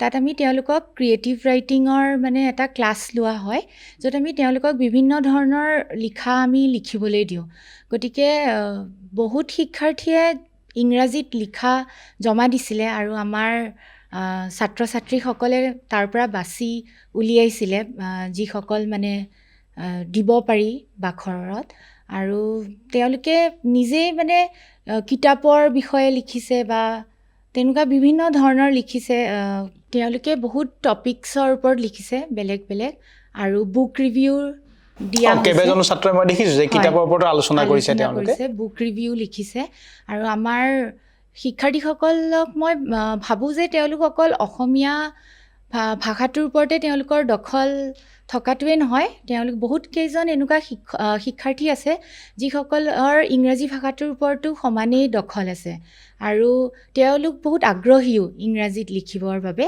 আৰু যেতিয়া মই প্ৰুফ ৰিডিং কৰিছিলোঁ মই বিশেষ ইমান একো সলাবলগীয়া হোৱা নাছিলে মানে ইমান এটা মানে বাক্য সলোৱা বা তেনেকুৱা মানে কামবোৰ কৰিবলগীয়া হোৱা নাছিলে আৰু আমাৰ ষ্টুডেণ্টছ এডিটৰিয়েল বৰ্ডৰ যিসকল ষ্টুডেণ্টছ ইয়াত বহি আছে তেখেতসকলে মোৰ কাৰণে কামটো সহজে কৰি দিছিলে কাৰণ কি তেওঁলোকেও বহুত ভালদৰে প্ৰুফ ৰিডিং কৰিছিলে গতিকে মই বিশেষ একো অসুবিধা নাপালোঁ আৰু মই আগতেও কৈছোঁ যে বিশেষ এডিটিং কৰিবলগীয়া হোৱা নাছিলে মই আৰু লিখাবোৰো মানে এটা ভাল মানে আছিলে ষ্টেণ্ডাৰ্ডৰে আছিলে আৰু তেনেকৈ আপোনাৰ ইংলিছ এইবাৰ নামটোও সলাই দিয়া হৈছে বাইদেৱে বহুতখিনি সলাইছে বাখৰত আৰু নামটো এইবাৰ ইংলিছ এম্পৰিয়াম বুলি ৰখা হৈছে মই পলাশ কুমাৰ নাথ ছাৰৰ পৰা অকণমান জানিবলৈ বিচাৰিম যে এইবাৰৰ বাখৰৰ লগত আপোনাৰ জড়িত হোৱাৰ অভিজ্ঞতাটো কেনে ইয়াৰ আগতে মই ক'ব খোজোঁ মই কিছু বছৰ পূৰ্বে বাখৰৰ আহ্বায়ক আছিলোঁ গতিকে সেই ভিত্তিত মোৰো কিছু অভিজ্ঞতা আছিল বাখৰ সম্পাদনাৰ ক্ষেত্ৰত কিন্তু এইবাৰ বাখৰৰ যিখন সম্পাদনা সমিতিৰ উপদেষ্টা সমিতিৰ এজন সদস্য হিচাপে থাকিবলৈ পাই মই বৰ আনন্দিত হৈছোঁ এইবাৰ বাখৰখন আচলতে অনন্য আৰু ইয়াৰ লগত জড়িত আমাৰ শিক্ষাৰ্থীসকলে বহুত কষ্ট কৰিছে ছাৰ বাইদেউসকলেও বহুত কষ্ট কৰিছে মই আচলতে বাখৰৰ অসমীয়া বিভাগৰ যিখিনি প্ৰুফ চাব লাগে তাৰ লগত বিশেষকৈ জড়িত আছিলোঁ আৰু এতিয়া ধৰক এটা লেখাত গীত এটাৰ বিষয়ে লিখিছে সেই গীতটিৰ গীতিকাৰ কোন শুদ্ধ ৰূপত গৈছে নে নাই এনেকুৱা ধৰণৰ তথ্যবোৰ যাতে আমাৰ হাতৰ পৰা সুৰকি নাযায় শুদ্ধ ৰূপত যায় সেই কথাবোৰলৈ আচলতে আমি মন দিছিলোঁ আৰু সংস্কৃতিৰ বিষয়ত লোক সংস্কৃতিৰ বিষয়ত যি ধৰণৰ লেখা আছিল সেইবোৰত যাতে শুদ্ধ ৰূপত তথ্যবোৰ যাতে শুদ্ধ ৰূপত যায় সেই কথাটোলৈ লক্ষ্য কৰিছিলোঁ আৰু শিক্ষাৰ্থীসকলে প্ৰুফ চোৱাখিনি আমি আকৌ শুদ্ধ ৰূপত ক'ৰবাত ভুল থাকি যাব পাৰে সেইখিনি খুব পুংখানুপুংখভাৱে চাইছিলোঁ হয় মই অৰ্পিতা দেৱী বাইদেউৰ ওচৰলৈ আহিম বাইদেউ এই ছাৰে যেনেকৈ ক'লে যে এইবাৰৰ বাখৰখন সঁচাকৈ অনন্য মই কৈ উঠিছোঁৱেই যে আচলতে ইমান কম সময়ৰ ভিতৰত জাতীয় বিদ্যালয় পৰিয়ালে যিধৰণে দুগৰাকী শিল্পীক জাতীয় বাখৰত প্ৰতিফলিত কৰিছে আপুনি কেনেধৰণে বাইদেউ এই গোটেই কামখিনি চাইছে হয় প্ৰথম এটা কথা ক'বলৈ মই খুব আনন্দিত যে মই এখন বিদ্যালয়তেই পঢ়া মই মানে ইয়াৰে শিক্ষাৰ্থী এখন স্কুলৰে গতিকে মই যিটো কাম পাইছোঁ সেইটো মোৰ বাবে আৰু আনন্দৰ তাৰমানে মই যিটো বাখৰ দায়িত্ব পাইছোঁ সেইটো হৈছে প্ৰাক্তন শিক্ষাৰ্থীৰ তথ্যসমূহ সংগ্ৰহ কৰা আৰু তেওঁলোকৰ তথ্যসমূহ ফটো সহকাৰে তাত দিয়া আৰু সেইটো এটা আমাৰ যোৱা 3 বছৰৰ পৰা চলিয়েই আহিছে বাখৰত যে আমি প্ৰাক্তন শিক্ষাৰ্থীসকলে ক'ত কেনেকৈ প্ৰতিষ্ঠিত হৈ আছে আমি সেই বিষয়ে তথ্য মানে প্ৰকাশ কৰোঁ যাতে এতিয়াৰ ল'ৰা ছোৱালীখিনিয়ে সেইখিনি দেখা পাই পেলাই তেওঁলোকৰ মনতো এটা ভাৱধাৰা আহে যে অসমীয়া মাধ্যমত পঢ়িও এতিয়াও বহুত ল'ৰা ছোৱালী আন্তঃৰাষ্ট্ৰীয় পৰ্যায়তো বিশেষ ধৰণৰ কাম কৰি আছে গতিকে এইটো তেওঁলোকক বুলিয়ে নহয় আচলতে এইটো আচলতে সামাজিক দায়িত্বৰ নিচিনা আচলতে জানিব লাগে জাতীয় গতিকে মোৰ কামখিনি কৰি খুব ভালেই লাগিছে আৰু এইটো এটা সঁচা কথা যে বৰ্তমানৰ শিক্ষাৰ্থীসকলেও ইয়াৰ পৰা অনুপ্ৰেৰণা পায় এইটো এটা সামাজিক দায়িত্বৰ নিচিনা যে অসম জাতীয় বিদ্যালয়ৰ শিক্ষাৰ্থীসকলনো এতিয়া ক'ত আছে গৈ তেওঁলোকে কি কৰিছে মানুহে জানিবলৈ বিচাৰে কাৰণ অসম জাতীয় বিদ্যালয়ক আমি আচলতে অকণ বেলেগ ধৰণে চাওঁ অসমৰ জাতীয় জীৱনকে সমৃদ্ধ কৰা এখন বিদ্যালয় আৰু বৰ মানে এটা সংযোগৰ নিচিনা যে আপুনি নিজে প্ৰাক্তন শিক্ষাৰ্থী আৰু আপোনাক সেইটো দায়িত্বই দিয়া হৈছে এইটো বৰ হেৰি কথা মই চাইছোঁ আচলতে গোটেই আমাৰ শিক্ষাৰ্থীসকলে যদি সেইখিনি কথা মন কৰে যে তেওঁলোকৰ ছিনিয়ৰসকলেনো ক'ত আছে কি কৰিছে গৈ গ'লে খুব হেৰি কথা হ'ব মই উৎপল ডেকা ছাৰৰ ওচৰলৈ আহিম ছাৰে যোৱা কেইবাবছৰো ধৰি মানে সম্পাদনা উপদেষ্টা হৈ আছে এই হেৰি লৈ পেলাই আৰু এই বাখৰত এটা বৰ হেৰি প্ৰকাশ পাইছে আপোনাৰ জুবিন গাৰ্গৰ এটা সাক্ষাৎকাৰ জুবিন গাৰ্গৰ সাক্ষাৎকাৰ এটা প্ৰকাশ পাইছে মই অকণমান পাছলৈ আহিম সেই বিষয়ে কিন্তু সেইটোৰ সৈতে ছাৰো অকণমান জড়িত সেই বিষয়ে অকণমান আমাক কওকচোন হয় আচলতে বাখৰ যেতিয়া দায়িত্ব দিয়া হৈছিল আমাৰ অসমীয়া বিভাগৰ শিক্ষয়িত্ৰী কবিতা পাটগিৰি বাইদেউক তেতিয়া মই আমাৰ ডিপাৰ্টমেণ্টতে কৈছিলোঁ যে বাইদেউ বিশেষ হ'ব লাগিব আমি নভবাকৈ কিছুমান কাম বিশেষ হৈ উঠিল মই এইখিনিতে আৰু এটা কথা ক'ব বিচাৰিছোঁ যে প্ৰত্যুষৰ স্বৰ বুলি এখন হাতে লিখা আলোচনী অষ্টম ঘ শাখাৰ দায়িত্বত আছিলোঁ আৰু মই যেতিয়া ক্লাছলৈ গৈছিলোঁ ল'ৰা ছোৱালীক কেইগৰাকীক কৈছিলোঁ শিক্ষাৰ্থীক যে তোমালোকে এজন ভাল মানুহৰ সাক্ষাৎকাৰ ল'ব লাগিব তেতিয়া সিহঁতে কৈছে যে ছাৰ আমি কাৰ ল'ম তেতিয়া মই কৈছিলোঁ যে জুবিন গাৰ্গৰ লোৱা তেতিয়া সিহঁতে জুবিন গাৰ্গৰ ল'ম বুলি কওঁতে সিহঁতে খুব ধুনীয়াকৈ খুব উৎসাহ বাঢ়িল আৰু সিহঁতে খুব ধুনীয়াকৈ ল'লে সেই কামটোও হৈ গ'ল আৰু নভবাকেই আমাৰ মাজৰ পৰা আঁতৰি গ'ল জুবিন গাৰ্গ আৰু তেওঁৰ যিটো সাক্ষাৎকাৰত তেওঁ বহুখিনি কথা কৈছিলে আমাক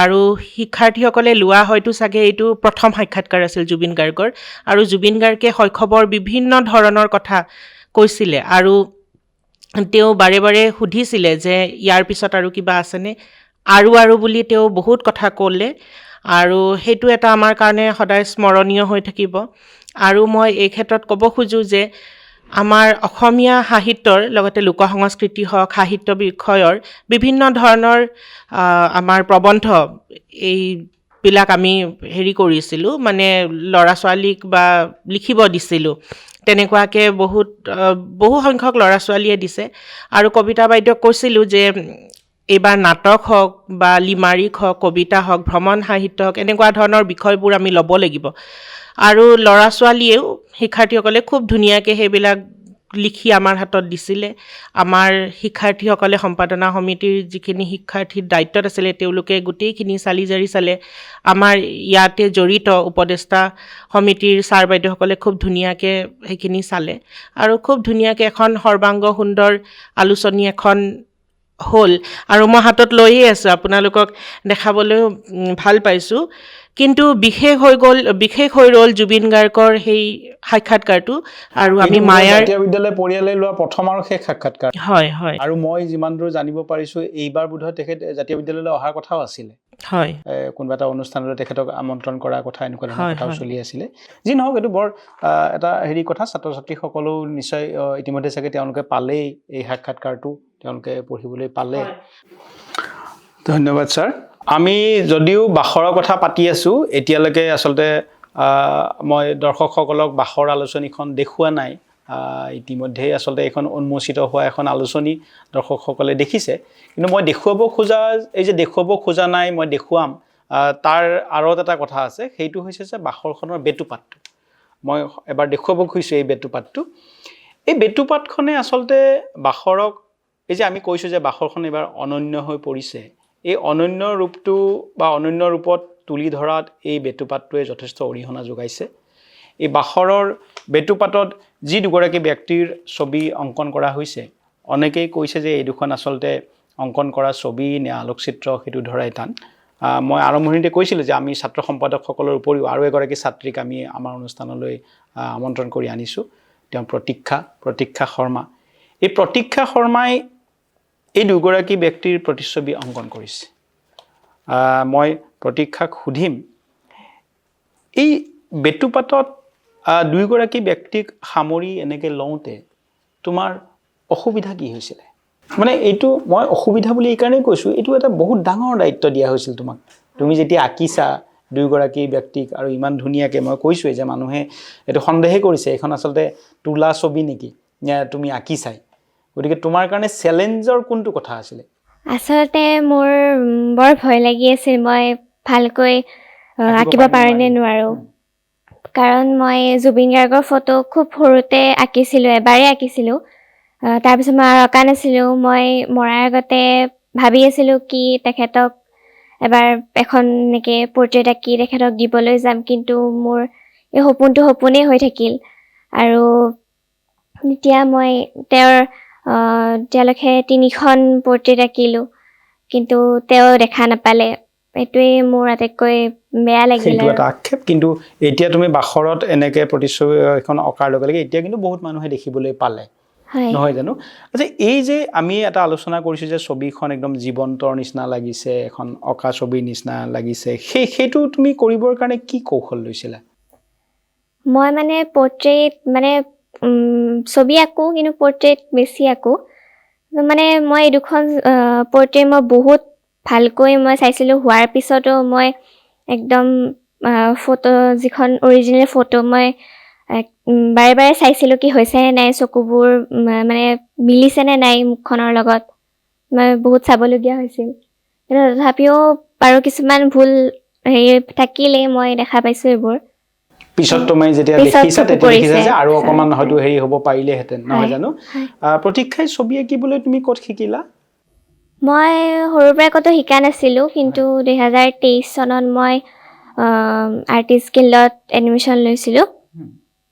তাৰপিছত মই 2 বছৰৰ কোৰ্চ এটা কৰিলোঁ, এতিয়া সেইটো কমপ্লিট হৈছে। আৰু স্কুলতো শিকাই? স্কুলত মই ভাস্কৰ্য শিকোঁ। স্কুলত তুমি ভাস্কৰ্য শিকা। প্ৰতীক্ষাক আমি ধন্যবাদ জনাইছোঁ আচলতে বাখৰক এই ধৰণে অনন্য কৰি তোলাৰ বাবে। আমি এই বাখৰৰ বেটুপাতৰ পৰা আৰম্ভ কৰি আমি অকণ ভিতৰলৈ সোমাম এতিয়া। মই বাখৰত দেখিছোঁ এটা খুব গুৰুত্বপূৰ্ণ সাক্ষাৎকাৰ লৈছে আমাৰ শিক্ষাৰ্থীসকলে। আমাৰ হাতীবন্ধুৰ প্ৰতিষ্ঠাপক প্ৰদীপ কুমাৰ ভূঞাৰ সৈতে এটি সাক্ষাৎকাৰ লৈছে এই ছাত্ৰ ছাত্ৰীসকলে, সম্পাদকসকলে, নহয় জানো? সম্পাদকসকলেই লৈছে। এই সাক্ষাৎকাৰটোত প্ৰদীপ কুমাৰ ভূঞাই এটা বৰ গুৰুত্বপূৰ্ণ কথা কৈছে। তেওঁ তাত কৈছে যে প্ৰকৃতিক নষ্ট নকৰাকৈ আমি কাম কৰিব লাগিব আৰু প্ৰকৃতি সুৰক্ষাৰ দায়বদ্ধতা উপলব্ধি কৰিব পাৰিব লাগিব। এইটো তেওঁ সাক্ষাৎকাৰত ছাত্ৰ ছাত্ৰীসকলক উদ্দেশ্য কৰিয়ে কৈছে। মই তোমালোকৰ পৰা জানিব বিচাৰিম যে এই যিটো প্ৰদীপ কুমাৰ ভূঞা দেৱীয়ে যিটো কথা কৈছে যে প্ৰকৃতি সুৰক্ষাৰ দায়বদ্ধতা তোমালোকে উপলব্ধি কৰিব পাৰিব লাগিব, এই কথাটো তোমালোকে কেনেকৈ ভাবা? আমি মনত ৰখা উচিত যে যেতিয়া আমি প্ৰকৃতিক ৰক্ষা কৰিব পাৰিম তেতিয়াহে আমি মানুহ ৰক্ষা কৰিম। আৰু এয়া মানুহ ৰক্ষাৰ দায়িত্ব ল'ব লাগিব আমি নতুন প্ৰজন্মই। আৰু এয়া ৰক্ষা কৰিবৰ বাবে আমাৰ প্ৰবল ইচ্ছা থাকিব লাগিব। আমি কিতাপে পত্ৰই প্ৰকৃতি সম্বন্ধে বিভিন্ন ধৰণৰ লেখা পঢ়োঁ, বা 5 জুন তাৰিখে পৰিৱেশ দিৱসৰ দিনা আমি গছ ৰুই চেলফি উঠোঁ আৰু বিভিন্ন ধৰণৰ ছ'চিয়েল মিডিয়াত আমি পোষ্ট কৰাও দেখা যায়। কিন্তু সেই একেজোপা গছে যেতিয়া আমি এবছৰৰ মূৰত দেখোঁ, তাৰ অৱস্থা অতি দুখ লগা হয়। অৰ্থাৎ আমি ইয়াক ব্যৱহাৰিক জীৱনত এতিয়াও সম্পূৰ্ণৰূপে ব্যৱহাৰ কৰিবলৈ সক্ষম হোৱা নাই। গতিকে যেতিয়া আমি এই কথাবোৰ কেৱল নপঢ়ি বাস্তৱ জীৱন আমি যেতিয়া ব্যৱহাৰ কৰিবলৈ ল'ম, তেতিয়াহে আমি এক ভাল ভৱিষ্যত আৰু এক ভাল পৃথিৱী গঢ়ি তুলিব। মানে গছ এজোপা আমি ৰুই থৈ পুলিটো পুতি থৈ আহিলেই নহয়, সেই পুলিটো জীয়াবনে নিজিয়াই তাক অকণমান লালন পালন কৰাটো সেইটো আমাৰ দায়িত্ব। হয়, আচলতে ভাৰসাই কোৱাৰ দৰে আমাৰ দায়িত্ব কেৱল গছপুলিটো ৰুই থৈয়ে নহয়, তাক প্ৰতিপালন কৰা, তাক সংৰক্ষণ কৰা, সেইটো আমাৰ সমানেই দায়িত্ব। আচলতে এই ক্ষেত্ৰত মই ভাবোঁ আজিৰ যুগত আমাৰ প্ৰজন্মটোৰ মাজতে হওক বা উঠি অহা প্ৰজন্মটোৰ মাজত আগৰ দিনত যিদৰে প্ৰকৃতি আৰু মানুহৰ মাজত এটা সহমৰ্মিতা ভৰা সম্পৰ্ক আছিলে সেইটো ক্ৰমান্বয়ে নাইকিয়া হৈ আহিবলৈ ধৰিছে। তাৰ বাবে আমি নিজৰ লগতে প্ৰযুক্তিবিদ্যাকো দুখিব লাগিব, কাৰণ ৰাতিপুৱা শুই উঠাৰ পৰা ৰাতি শোৱালৈকে আমি প্ৰযুক্তিবিদ্যা বিভিন্ন আহিলাৰে আমাৰ চৌপাশ আৱৰি থাকে। আগৰ দিনত যিদৰে আমাৰ মা দেউতাহঁতে ৰাতিপুৱা চৰাইৰ মাতত সাৰ পাইছিল বা প্ৰকৃতিৰ লগত তেওঁলোকৰ যিটো মুকলি সম্পৰ্ক আছিল সেইটো আজিকালি কমি আহিবলৈ ধৰিছে। গতিকে আৰু প্ৰদীপ কুমাৰ ভূঞে এটা বৰ ধুনীয়া কথা কৈছিলে যে আমাৰ উত্তৰ পূৰ্বাঞ্চলৰ এটা এইটো সম্পদ গিফ্ট বুলিয়ে ক'ব লাগিব যে আমি উপযাচি গছ ৰুবলৈ নালাগে। আমাৰ পৰিৱেশটোৱে এনেধৰণৰ যে আমি এডোখৰ ঠাই এনেই থৈ দিলে তাতে নিজে নিজে গছ গজি আহে। তেওঁলোকে আমাক দেখাইছিলে ফেকাল্টি স্কুলখনৰ ওচৰতে এখন পাহাৰ আছিল, তাতে তেওঁলোকে কৈছিলে আমি মাটিখিনি এনেই থৈ দিছিলোঁ, তাতে কেইবছৰমানৰ ভিতৰত নিজে নিজে অৰণ্য হৈ গৈছে। গতিকে আমি নিজে গছ পুলি নুৰুলেও হয়, যিখিনি আছে সেইখিনিকে ভালদৰে ৰক্ষণাবেক্ষণ গছ নাকাটিলেই আচলতে হ'ল, হয় নহয় জানো? আমি আচলতে ৰুবৰ দৰকাৰ নাই, তাত হয়তো নিজে নিজেই হ'ব। দুইজনকে মই ধন্যবাদ জনাইছোঁ। আমাৰ এই কথাখিনি তোমালোকে কেৱল সাক্ষাৎকাৰটো লৈয়ে নহয়, আচলতে কথাখিনি উপলব্ধিও কৰিছা। বাখৰৰ এটা বৰ আকৰ্ষণীয় শিতান মই আগতেও পাইছোঁ, আগতেও পঢ়িছোঁ, এইবাৰো পালোঁ, সেইটো আকৌ আমি কৰিম। এই শিতানটোৰ নাম এইবাৰ ৰখা হৈছে ফুটা নুফুটা কথাৰ মালা। প্ৰাক বিদ্যালয়ৰ যিসকল শিক্ষাৰ্থী আছে তেওঁলোকক বৰ আকৰ্ষণীয় শিতান এইটো। তেওঁলোকক এটা প্ৰশ্ন সোধা হয়, অকণমান আকৰ্ষণীয় প্ৰশ্ন এটা, আৰু তেওঁলোকক তাতেই উত্তৰ দিবলৈ কোৱা হয়। ধৰক মই এতিয়া অকণমান ক'ব খুজিছোঁ, এইবাৰ সোপান শ্ৰেণীক তেওঁলোকক সোধা হৈছিল যাদুকৰ হ'লে তুমি কি কি কৰিবা, তেওঁলোকক হঠাতে সোধা হৈছিলে। বৰ আকৰ্ষণীয় এই কথাটো। তাত ধৰক কিছুমানে কৈছে যে মানে কি কৰিব যাদুকৰ হ'লে। কোনোবা এজনে কৈছে যে পানীৰ তলত ফুৰিব যাম। আকৌ মই বৰ হেৰিও পাওঁ, কোনোবাই আকৌ কৈছে যে দুখীয়া মানুহবোৰক খোৱা বস্তু দিম। বৰ মানে ইণ্টাৰেষ্টিং কথা যে কোনোবাই কৈছে যে মই পানীৰ তললৈ ফুৰিবলৈ যাম যাদুকৰ হ'লে, কোনোবাই কৈছে আকৌ দুখীয়া মানুহকো মই খোৱা বস্তু দিম। এই যে তেওঁলোকৰ উপলব্ধি, মই আমাৰ সম্পাদকসকলক অনুৰোধ কৰিম আমাৰ তেনেকুৱা 2-4টা যদি আকৰ্ষণীয় তেওঁলোকৰ উত্তৰ আমাৰ দৰ্শক সমাজলৈ আগুৱাই দিয়ে দৰ্শকসকলে। কোনে ক'বা? হয়, প্ৰথমতে মই ক'ব বিচাৰিম যে আমাৰ প্ৰাক বিদ্যালয় ভৱনত অংকুৰ শ্ৰেণী, কুহি শ্ৰেণী আৰু সোপান শ্ৰেণী আছে। তেওঁলোকক প্ৰত্যেক বছৰে এটা বেলেগ ধৰণৰ প্ৰশ্ন সোধা হয়, আৰু তেওঁলোকৰ যি ফুটা নুফুটা শব্দৰে তেওঁলোকে যি বিৱৰণ দিয়ে সেইটোৱে একেবাৰে তোলা হয়, মানে সেইটোৱে তোলা হৈছে ইয়াতে। যিদৰে কয় সেইদৰে হুবহু দিয়া হয়। তো মই কেইটামান ক'ব ওলাইছোঁ। অংকুৰ শ্ৰেণীৰ প্ৰশ্নটো আছিল, গৰমৰ বন্ধত তুমি কি কৰিলা? তাতে এজনী ছাত্ৰীয়ে কৈছিল, নমাঞ্চি ডেকা, বন্ধত মোৰ গাটো বেয়া আছিল বাবে ঘৰতে আছিলোঁ। গণেশ মন্দিৰ আছে তাতে মাক লৈ যাম। জগন্নাথ মন্দিৰত গৈছিলোঁ, উবেৰত গৈছিলোঁ। মন্দিৰত ডাঙৰ হাঁহ দেখা পাইছিলোঁ। মন্দিৰত এটা ডাঙৰ ডাইনাছৰে মোক কামুৰি দিছিল, পাপাক কামোৰা নাই। পাপা সৰুতে পুলিচ আৰু ডাক্তৰ আছিল। মোক ডাইনাছৰে কঁকালত কামুৰিছে। মায়ে কান্দিছে। এনেকুৱা ধৰণৰ যি কাল্পনিক এটা তেওঁলোকে জগতত থাকে। ডাইনাছৰে কামুৰি দিলে আৰু জগন্নাথ মন্দিৰলৈ উবেৰত গ'ল। হয়, মানে তাৰে বিৱৰণটো এক মানে আকৰ্ষণীয় কৰি তোলে এই শিতানটোক। আৰু এটা প্ৰশ্ন আছিল, এইটো সোধাইছিল কুহি শ্ৰেণীক, যদি তোমাক এটা জন্তুৰ ওপৰত উঠিবলৈ দিয়া হয় কোনটো জন্তুৰ ওপৰত উঠিবা? তাতে অন্য এজনী ছাত্ৰীয়ে উত্তৰ দিছিল, অদিতি দাসে, মই হাতীৰ পিঠিত উঠিম। হাতীটো যদি দেউতায়ো ভাল পায় ময়ো ভাল পাওঁ, আইতায়ো ভাল পায়, ককায়ো ভাল পায়, সেইকাৰণে ময়ো ভাল পাওঁ। আমাৰ এখন চিৰিয়াখানা আছে, চিৰিয়াখানাখনত মামাই পঢ়ে, হাতীটো মাজে মাজে আহি থাকে। চিৰিয়াখানাখনত মামাই পঢ়ে? আচ্ছা, বৰ ইণ্টাৰেষ্টিং। এনেকুৱা ধৰণৰ মানে বিৱৰণ দিয়া হয় তেওঁলোকৰ মাজতে, মানে যি ভাবে সেইটোৱে ইয়াতে প্ৰকাশ কৰা হয়। ভালেই লাগে এনেকুৱাবোৰ পঢ়ি, সেইটো কাৰণে ফুটা নুফুটা কথাৰ মালা বুলি ইয়াতে শিতানটো নামাকৰণ কৰা হৈছে। মই আৰম্ভণিতে কৈছোঁৱেই যে আমাৰ এইবাৰৰ বাখৰক অনন্য কৰি তোলাত কেইবাটাও আচলতে শিতান আছে, বিভিন্ন অৰিহণা আছে। এই আলোচনীখনৰ কাম প্ৰায় সম্পূৰ্ণ হোৱাৰ সময়তে আচলতে অসমলৈ আমাৰ সেই কোনেও মানি ল'ব নোৱাৰা খবৰটো আহিছিল, জুবিন গাৰ্গৰ আকস্মিক মৃত্যু। সেইখিনি আচলতে আৱেগৰ সময়, শোকৰ সময়। তাৰ মাজতে বাখৰত তেওঁৰ সোঁৱৰণত যথেষ্টখিনি লেখা প্ৰকাশ কৰা হৈছে। মই নিষ্ঠাকৈ সুধিছোঁ যে এই যিখিনি আয়োজন, এই আয়োজনখিনি কেনেকৈ কৰা হৈছিল? তোমালোকৰ কি কি অসুবিধা হৈছিলে? আচলতে অসুবিধা বুলি ক'বলৈ গ'লে প্ৰথমতে সেই সময়ৰ পৰিৱেশটোৱে এটা অসুবিধা। হয়, আৰু কিন্তু তাৰ মাজতো আমি মিলাই ল'ব পাৰিছিলোঁ, কাৰণ আমাৰ মাজত সেই কৰ্মতৎপৰাটো আছিলে। মই নিজে মোৰ ছাৰ বাইদেউসকলক দেখিছোঁ, তেওঁলোক যিমান কৰ্মতৎপৰ আছিল, তেওঁলোকে যিমানখিনি কষ্ট কৰিছে, আমিও কষ্ট কৰিছোঁ, কিন্তু তেওঁলোকৰ কষ্টখিনিৰ আগত যেন আমাৰ কষ্টখিনি অতি নগণ্য হৈ পৰে। গতিকে তেওঁলোকেও আমাক বহুতখিনি দিক নিৰ্দেশনা দিছিল, আৰু কেইগৰাকীমান ছাত্ৰ ছাত্ৰীক কোৱা হৈছিল যে জুবিন গাৰ্গ সম্পৰ্কীয় বা সুধাকণ্ঠ ডক্টৰ ভূপেন হাজৰিকা সম্পৰ্কীয় কেইটিমান লেখা দিবলৈ, আৰু সম্পাদকীয়টো ঠিক সেইদৰে এটা পৰিৱৰ্তন তাত এটা হেৰি এটা আহিছিলে এই বিষয়ে। নিষ্ঠাই গীতো গোৱা নহয় জানো? মই গীতৰ চৰ্চা কৰা। তো আমাৰ এই অনুষ্ঠানত আমি জুবিন গাৰ্গক এটি গীতেৰে আমি সোঁৱৰণ কৰিব পাৰোঁ নেকি আমি?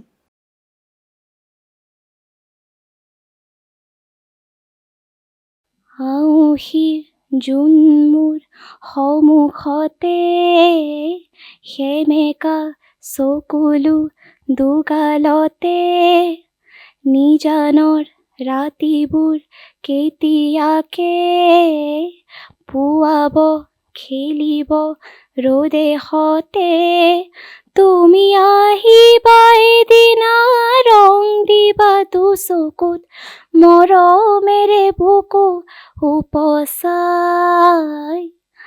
আউসীৰ জোন মোৰ সন্মুখতে, সেমেকা চকুলো দুগালতে। বাখৰত আমি জুবিন গাৰ্গক যিদৰে আমি সোঁৱৰণ কৰিছোঁ, সেইদৰে সুধাকণ্ঠ ডক্টৰ ভূপেন হাজৰিকাৰ জন্ম শতবাৰ্ষিকীৰ সৈতে সংগতি ৰাখি এটা বিশেষ অংশ ইয়াতে সংযোজন কৰা হৈছে।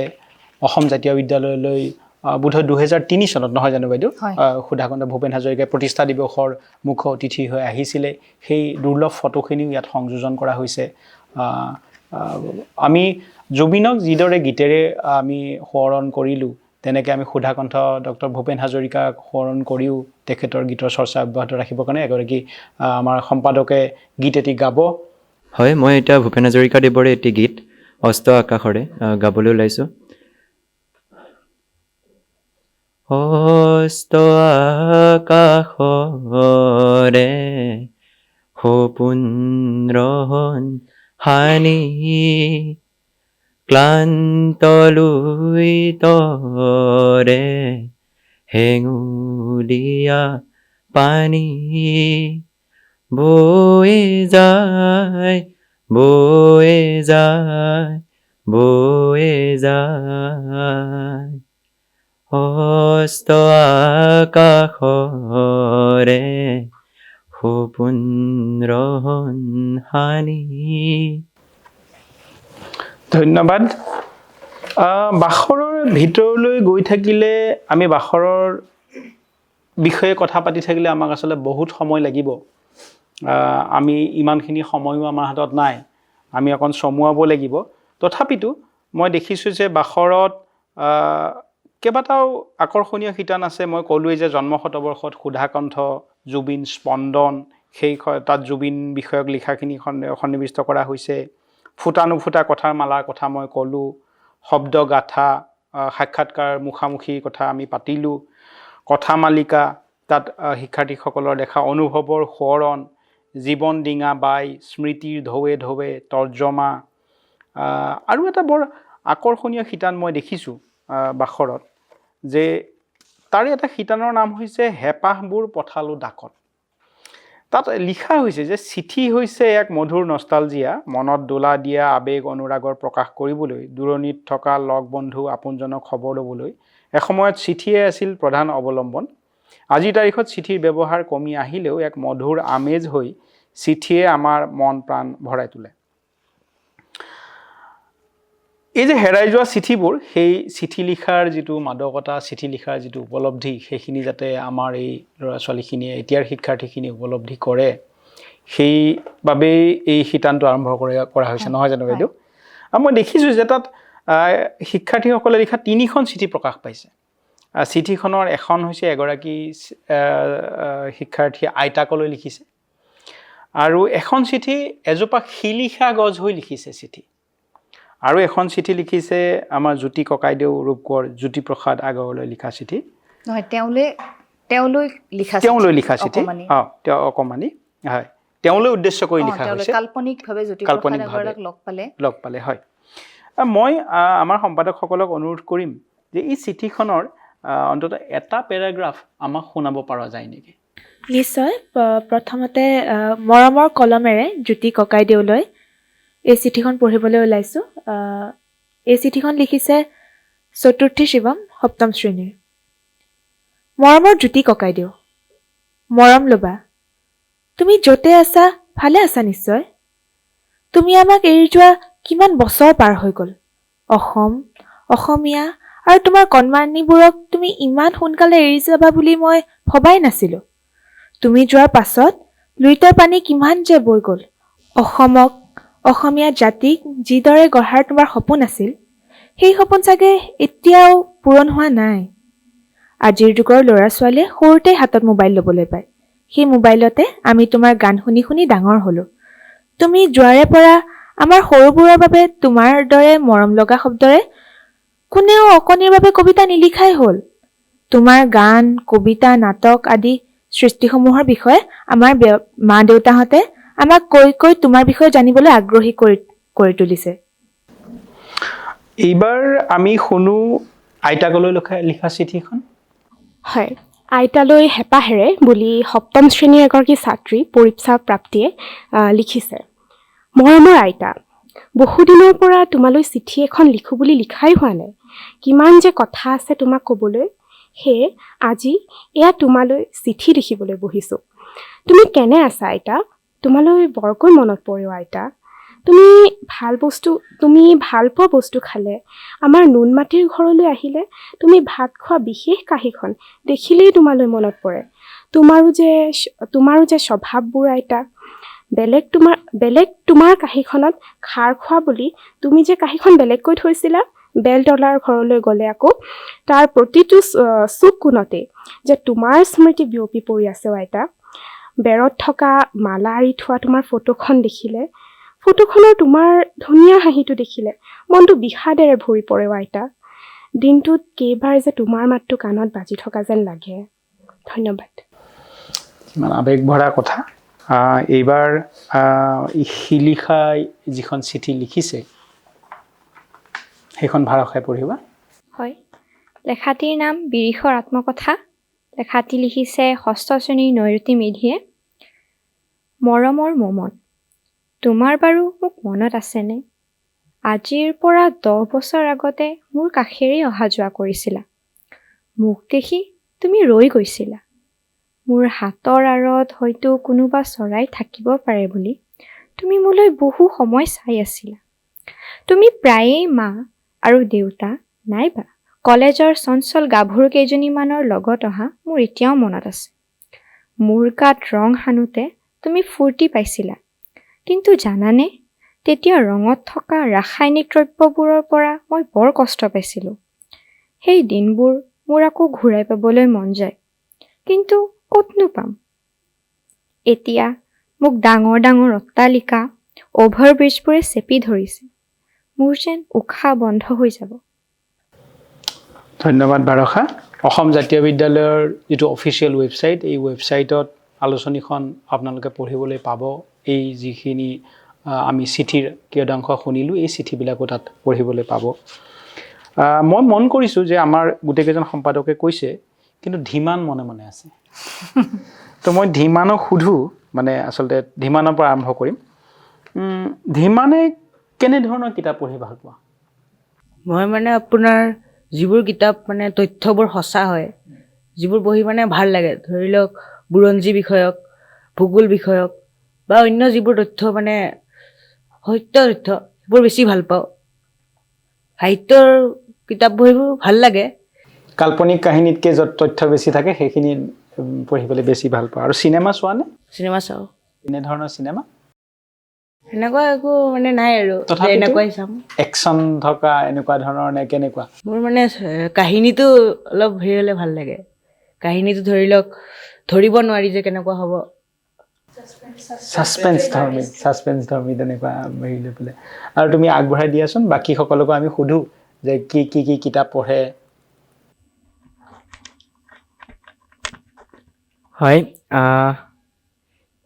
কিতাপ পঢ়ি ভালো লাগে কিছুমান, আৰু কিছুমান পঢ়ি এক নিজৰ জীৱনৰ লগত তুলনাও কৰিব পাৰি। মই পঢ়া কিতাপবোৰৰ ভিতৰত মোৰ প্ৰিয় আছিল মৰমৰ দেউতাখন। আৰু সেনেকুৱা ধৰণৰ কিতাপ মানে মই যিবোৰ হেৰি ধীমানে কোৱাৰ দৰে সত্যৰ ওপৰত সেনেকুৱা ধৰণৰ কিতাপৰ লগতে মই কাল্পনিক কিতাপো ভাল পাওঁ। মানে বিভিন্ন ধৰণৰ কিতাপ ভাল পাওঁ। মোৰ মানে এটা নিৰ্দিষ্ট কৰি ল'ব নোৱাৰি যে মই এটা বিষয়ৰ কিতাপহে ভাল পাওঁ।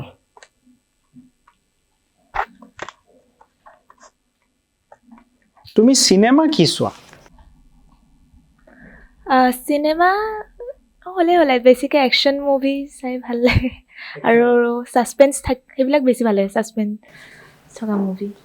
আৰু তুমিতো এক্টিঙো কৰা বা এক্টিং কৰিবলৈ যত্ন কৰা, এই চিনেমা চাই পেলাই শিকা নেকি অকণমান? হয়, মানে আচলতে মোৰ এক্টিঙৰ সেই চখটো চিনেমাৰ পৰা আহিছে। লগতে মোৰ পৰিয়ালৰো কিছুমানে অভিনয় কৰে। মোৰ মায়েও আগতে বহুত ঠাইত অভিনয় কৰিছিলে। দেউতাৰ ফালেও তেনেকৈ অভিনেতা অভিনেত্ৰী আছে। অকল আমাৰ অসমীয়া আৰু হিন্দী চিনেমাই চোৱা নে আৰু অন্য ভাষাৰ চিনেমাবিলাকো? অসমীয়া চিনেমাটো চাওঁৱেই, আৰু এইটো চাব লাগিবই। আৰু হিন্দীও চোৱা যায়, ইংৰাজীও চোৱা যায়। ইংৰাজীও চোৱা যায়। আৰু তাত কেনেকুৱা ইংৰাজী চিনেমা কেনেকুৱা ধৰণৰ? এই যে ছাছপেন্সটো বাৰু ক'লা, এইটো গম পালোঁ। আৰু কেনেকুৱা ধৰণৰ চিনেমা চোৱা? একশ্যন মুভিজখিনি চোৱা।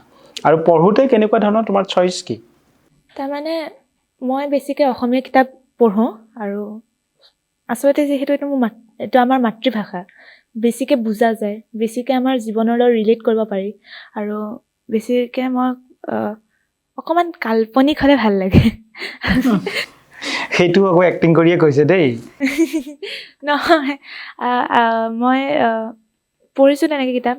অকণমান ৰঞ্জু হাজৰিকাৰ কিতাপ মোৰ আটাইতকৈ বেছি ভাল লাগে। তেখেতৰ হৰৰ যিটো ছিৰিজ, তাৰে গোটেইকেইখন কিতাপেই পঢ়িলোঁ মই। আৰু তেনেকৈ ৰীতা চৌধুৰীৰ কিতাপো পঢ়িছোঁ, মণিকুন্তলা ভট্টাচাৰ্য, তেওঁলোকৰ কিতাপ পঢ়া হৈছে। তেনেকৈ কিতাপ পঢ়ি ভাল লাগে। আৰু তাতেও যদি ছাছপেন্স অকণমান থাকে এতিয়া আৰু বেছি ভাল লাগে। তোমাক সুধোঁ, তুমি কেনেধৰণৰ কিতাপ পঢ়া? মই বৰ্তমান সময়ত মই ইংৰাজী কিতাপবোৰ প্ৰধানকৈ পঢ়ি আছোঁ। মই অৰুন্ধতী ৰয়ৰ the god of small things, তাৰপিছত আপোনাৰ শশী থাৰুৰ ৱাই এম হিন্দু, আৰু মই চাইক'লজিকেল কিতাপবিলাক অলপ বেছি ভাল পাওঁ। আৰু ধৰক বাৰ্ণিং টপিকবিলাকৰ ওপৰত কিছুমান কিতাপ থাকে, সেইবোৰ মই বেছি ভাল পাওঁ। আৰু ছেল্ফ কনফিডেন্সৰ ওপৰত কিছুমান কিতাপ। মানে ফিকশ্যন নন ফিকশ্যন দুইখিনিয়ে তোমাৰ খাদ্য আৰু? হয়। শশী থাৰুৰৰ এখন হোৱাই আই এম হিন্দু পঢ়িলা? বৰ্তমান সেইখন মোৰ লিষ্টত আছে, আৰু মই পঢ়িম। তুমি পঢ়িবা, ভাল। আৰু তুমি কি পঢ়া, কেনেকুৱা ধৰণৰ? মই আগতে মোৰ কিতাপ পঢ়াৰ ইমান এটা ইচ্ছা নাছিলে, কিন্তু সেই ইচ্ছাটো মোৰ দেউতাৰ পৰা আহিলে। দেউতাই কৈছিলে যে মোক তেওঁ আগতে সৰুকালত পাঠ্যক্ৰমৰ পঢ়াবোৰ পঢ়িব এৰি বাহিৰা কিতাপ পঢ়ি থাকিছিলে। তেওঁৰ পৰা মোৰ কিতাপ পঢ়াৰ ইচ্ছাটো আহিলে। তেওঁ মোক য়েছে দৰ্জে ঠংচিৰ বহুত কিতাপ পঢ়ুৱাইছে, আৰু লগতে ৰহস্যজনক বা ৰোমাঞ্চক তেনেকুৱা ধৰণৰ কিতাপ পঢ়ি বেছি ভাল লাগে। য়েছে দৰ্জে ঠংচিৰ কিতাপ পঢ়ি ভাল পোৱা? আমি বুক বাইট পডকাষ্টত তেখেতৰ এটা আমি সম্পূৰ্ণ এটা আমি পডকাষ্ট কৰিছোঁ, তুমি চাব পাৰিবা। তেখেতে বহুত আগতে নোকোৱা কথাও কৈছে, আমাৰ যথেষ্টখিনি দৰ্শকেও সেইটো চাইছে। তোমাৰ ওচৰলৈ আহোঁ, তুমি কিতাপৰ কথা ক'বা নে আমাক চিনেমাৰ কথা ক'বা? ছাৰ কিতাপৰ কথা ক'ম। আচলতে মই ইমান বাহিৰা কিতাপ নপঢ়োঁ, কিন্তু এখন কিতাপ আছে, সেইখন কিতাপ সঁচাকৈ মোৰ কাৰণে এটা বহুত মোৰ জীৱনৰ এটা বহুত গুৰুত্বপূৰ্ণ অংশ বুলি মই ভাবোঁ। কাৰণ অৰূপা পতংগীয়া কলিতাৰ অয়নান্ত এই কিতাপখন মই পুৰস্কাৰ হিচাপত পঢ়িছোঁ। আগতে মই বাহিৰা কিতাপ একেবাৰে পঢ়া নাছিলোঁ, কিন্তু এইখন কিতাপ যিহেতু মই পুৰস্কাৰ হিচাপত স্কুলৰ পৰাই পাইছা তুমি পুৰস্কাৰ? হয়। সেইকাৰণে মই এখন কিতাপ যেতিয়া পঢ়া আৰম্ভ কৰিলোঁ, তেতিয়া মই এখন 300 পৃষ্ঠাৰ চাগে কিতাপখন, এই কিতাপখন 3 দিনমানতে শেষ কৰিছোঁ পঢ়ি। লগতে আচলতে এই কিতাপখনৰ পৰা মই বহুত শিকিবলগীয়া কথা গম পাইছোঁ। আগৰ দিনৰ সমাজখনত মহিলাৰ যিটো স্থান অলপ দুখ লগা। সেইখিনি কথা বাইদেউ খুব ধুনীয়াকৈ তাত ফুটাই তুলিছে। হয়, আৰু তেতিয়াৰ পৰাই মই বহুতো কিতাপ পঢ়িলোঁ, জিম কৰবেট হওক, অন্য কিবা হওক। মানে সেইটোৱে তোমাৰ আৰম্ভণি, যে স্কুলৰ পৰা তুমি অয়নান্ত পুৰস্কাৰ পালা আৰু তাৰ পিছৰ পৰা পঢ়িবলৈ আৰম্ভ কৰিবা।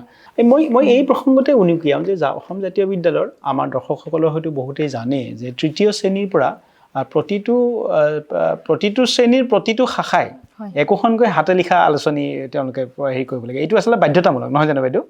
এইটো মানে দশম শ্ৰেণীলৈকে নৱম শ্ৰেণীলৈকে কৰিব লাগে। আৰু সেইটোৱে বোধহয় এটা আৰম্ভণি, তেওঁলোকক যে কামখিনি শিকিবলৈ দিয়া হয়, কেনেকৈ কৰিবলৈ দিয়া হয়। আৰু এওঁলোকেও নিশ্চয় সেই গোটেই প্ৰক্ৰিয়াটোতে বহুতেই জড়িত হৈ আছিলে, হাতে লিখা আলোচনীৰ সেই প্ৰক্ৰিয়াটোত।